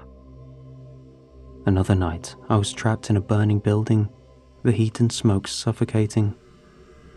I escaped, and when I turned, I saw that it was my childhood home. Though I made it out, the screams from within told me I'd left behind what was valuable to me. I woke up gasping for air, my heart racing. I wiped copious amounts of sweat from my forehead, and when I pushed off the bed to fetch a towel, my bed was drenched too. Throughout the day, I felt a growing sense of exhaustion. The other participants seemed to be experiencing similar issues. Lisa had dark circles under her eyes, Kevin looked perpetually anxious, and Mark was irritable and jumpy. We shared our experiences, finding some comfort in our shared plight. All the while, Mark raved about conspiracy as he did each day. However, with too much lining up with our experiences, he was starting to make more sense. During this time, my mind was foggy. No matter how much I slept, I would have no energy for the day. I could no longer enjoy the parts of the facility that relaxed me before. any thoughts of doing something was overridden by a need to stay stagnant. When I was stumbling through a hallway, I overheard Dr. Harris and another scientist talking. They did so in hushed tones, so I focused up the best I could and hid in place, trying to listen in. They mentioned something about Phase 2 and neural manipulation. My curiosity piqued, and my mind fighting to remain focused through the lingering fatigue, I decided to investigate further. That night, after the lights went out, I snuck out of my room and made my way to Dr. Harris's office. I was wary of footsteps and the lurking scientists who were setting up for work.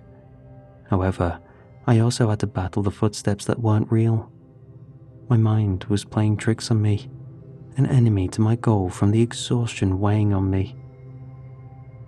My only saving grace was knowing where the office was. It was the room behind where Dr. Harris conducted interviews. She seemed to want to work close to the sources of the information she extracted from us. Inside, I dug through stacks of papers accumulated around the desk, details on each of the participants, including myself. Eventually, I found a stack of files labeled confidential, hidden away. I skimmed through them, and my heart started pounding. The jargon and sciencey words I didn't understand, but I got the gist from the parts I could. These were details about an experiment on manipulating dreams to study the effects of fear on the human brain. The title and logo at the top did not match the advertisement for this place. Instead of Sleepy Co., it was some cryptic symbol with the company's name blotted out. I was sickened, knowing we were essentially guinea pigs in a study designed to push the boundaries of human mental endurance. My mind screamed at me in an I told you so way. I knew I couldn't get out just yet. My phone was still in the room, and all the scientists and workers were up and about. Besides, knowing this wasn't just a group of jovial scientists working for the greater good, I didn't want to try escape unprepared. My best bet would be to leave during the day. I slipped away, back to my room, and a scientist stood waiting, ready to put on the electrodes and wires. I simply laid down and allowed it. After a grace period, I slipped them off and had the most restful sleep I'd had in a while. The next morning, I was confronted by Dr. Harris. She demanded an explanation for why no data was picked up from my sleep. They were thorough on the placement on how the pads were secured, so they knew it had to have been me who tampered with them. The intimidating part was how calm she remained while hitting me with the coldest stare. I was caught off guard, and since I'd just woken up, my mind was hazy for an excuse. So instead, I jumped straight into the accusations. I saw the papers. This isn't some innocent sleep study. You're using us, I asserted. Her face calmed, wearing the confidence of her actions. You signed the consent forms. You agreed to participate in this study. We're simply observing the effects. The effects? The effects you're causing? This is torture, I shouted. This seemed to sadden her slightly, which surprised me. We're close to a breakthrough. You have no idea what's at stake here, Dr. Harris sighed. I did not care for a study, especially since I was the guinea pig. Something to be used for a cause I knew nothing about. So, I stormed out, determined to leave the facility. But when I tried to open the main door, it was locked. Dr. Harris signaled to someone, and they ran off and did something. I picked up what it was as soon as I looked at my phone. The signal bar drained until it was utterly useless. The friendly receptionist was nowhere to be found. It was just the subjects and the scientists. Panic set in as I realized we were trapped. Being captive left me no choice. There was nowhere to run, nowhere to hide. So I was resigned to my room, now under constant watch. They simply told the others that I was being observed during the day to test an anomaly, and the look I was shot told me to keep up with the story. As soon as we were to turn in, the others, who were none the wiser, went to their rooms. My arms and legs were strapped down, making it impossible to take the tendrils of the nightmare machine off. That night, the dreams crossed the line. I was in my room, but it wasn't my room. The walls were covered in dirty handprints, and the mirror showed a reflection that was me, but moving autonomously. Worst of all, it could talk. Its mouth curled up into a knowing grimace and whispered my darkest fears, my insecurities, my past mistakes, all my life regrets, laid out to bear. I tried to wake up, but I couldn't. The nightmare continued, blurring the lines between dream and subconscious thought. When I woke, I struggled against my restraints. A scientist came in and undid them calmly, disregarding my struggles. I stumbled out of my room, seeking help. But the halls were empty. Looking around, the whole facility was deserted, except for those working there. The other participants were gone, their rooms packed up like they weren't even there. I felt isolated. It was just me, left to the machinations of these monsters. Desperate for answers, I went to Dr. Harris's office to either confront her if she was there or find any information that could help me. But there she was, waiting for me. "Welcome," she greeted calmly. "Where is everyone?" I demanded desperately. "They've moved on. You're the last one," she replied cryptically. This felt like a mistake, so I sharply turned to run. But she pressed the button on a desk and the door slammed in my face, my nose crunching against it. It must have broken, or at the very least fractured. "I think you're special, Ryan. Your brain has shown remarkable receptiveness to our machine. Your life is so meaningless that you lend well to the escapes of dreams and fantasy." I thought to attack her, or at least go down swinging. But she pushed the button again, and I was rushed by too many people who had gathered on the other side. I was quickly held down, and after a sharp prick, everything went black.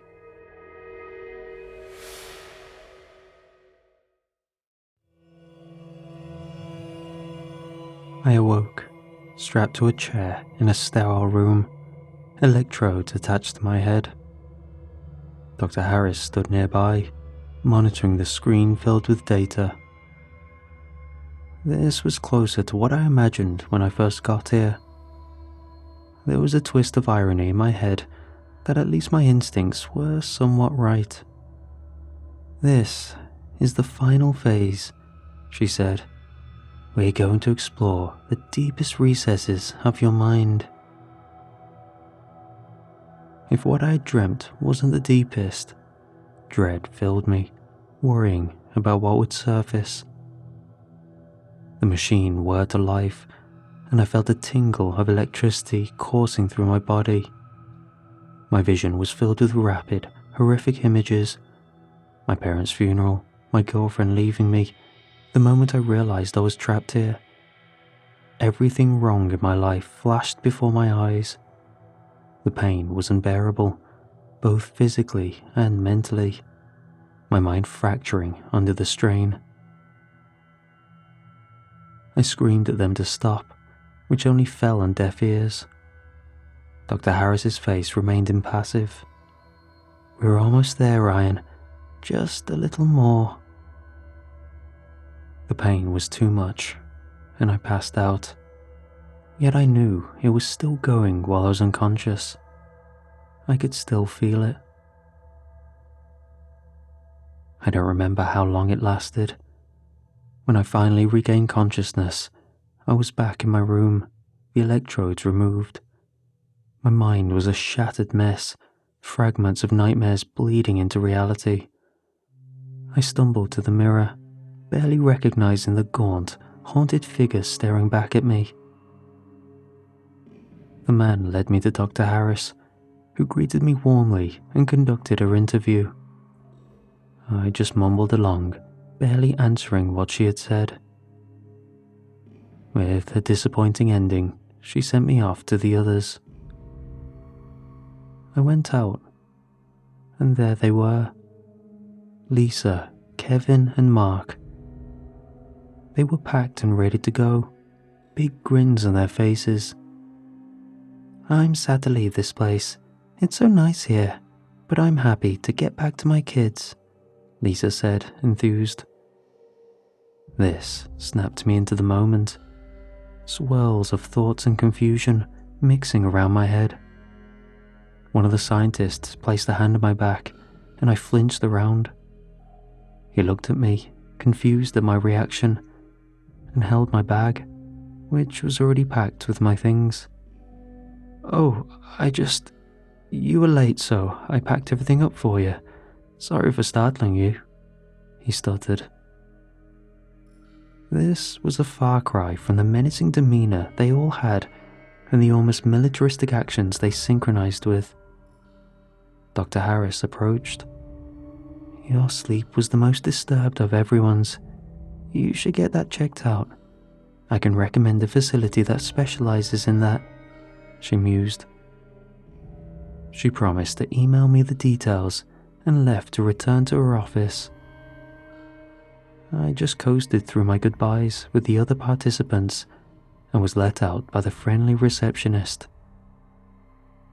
I left, floating on an air of uncertainty and dread. When I got home, I was no closer to knowing than when I had left that office.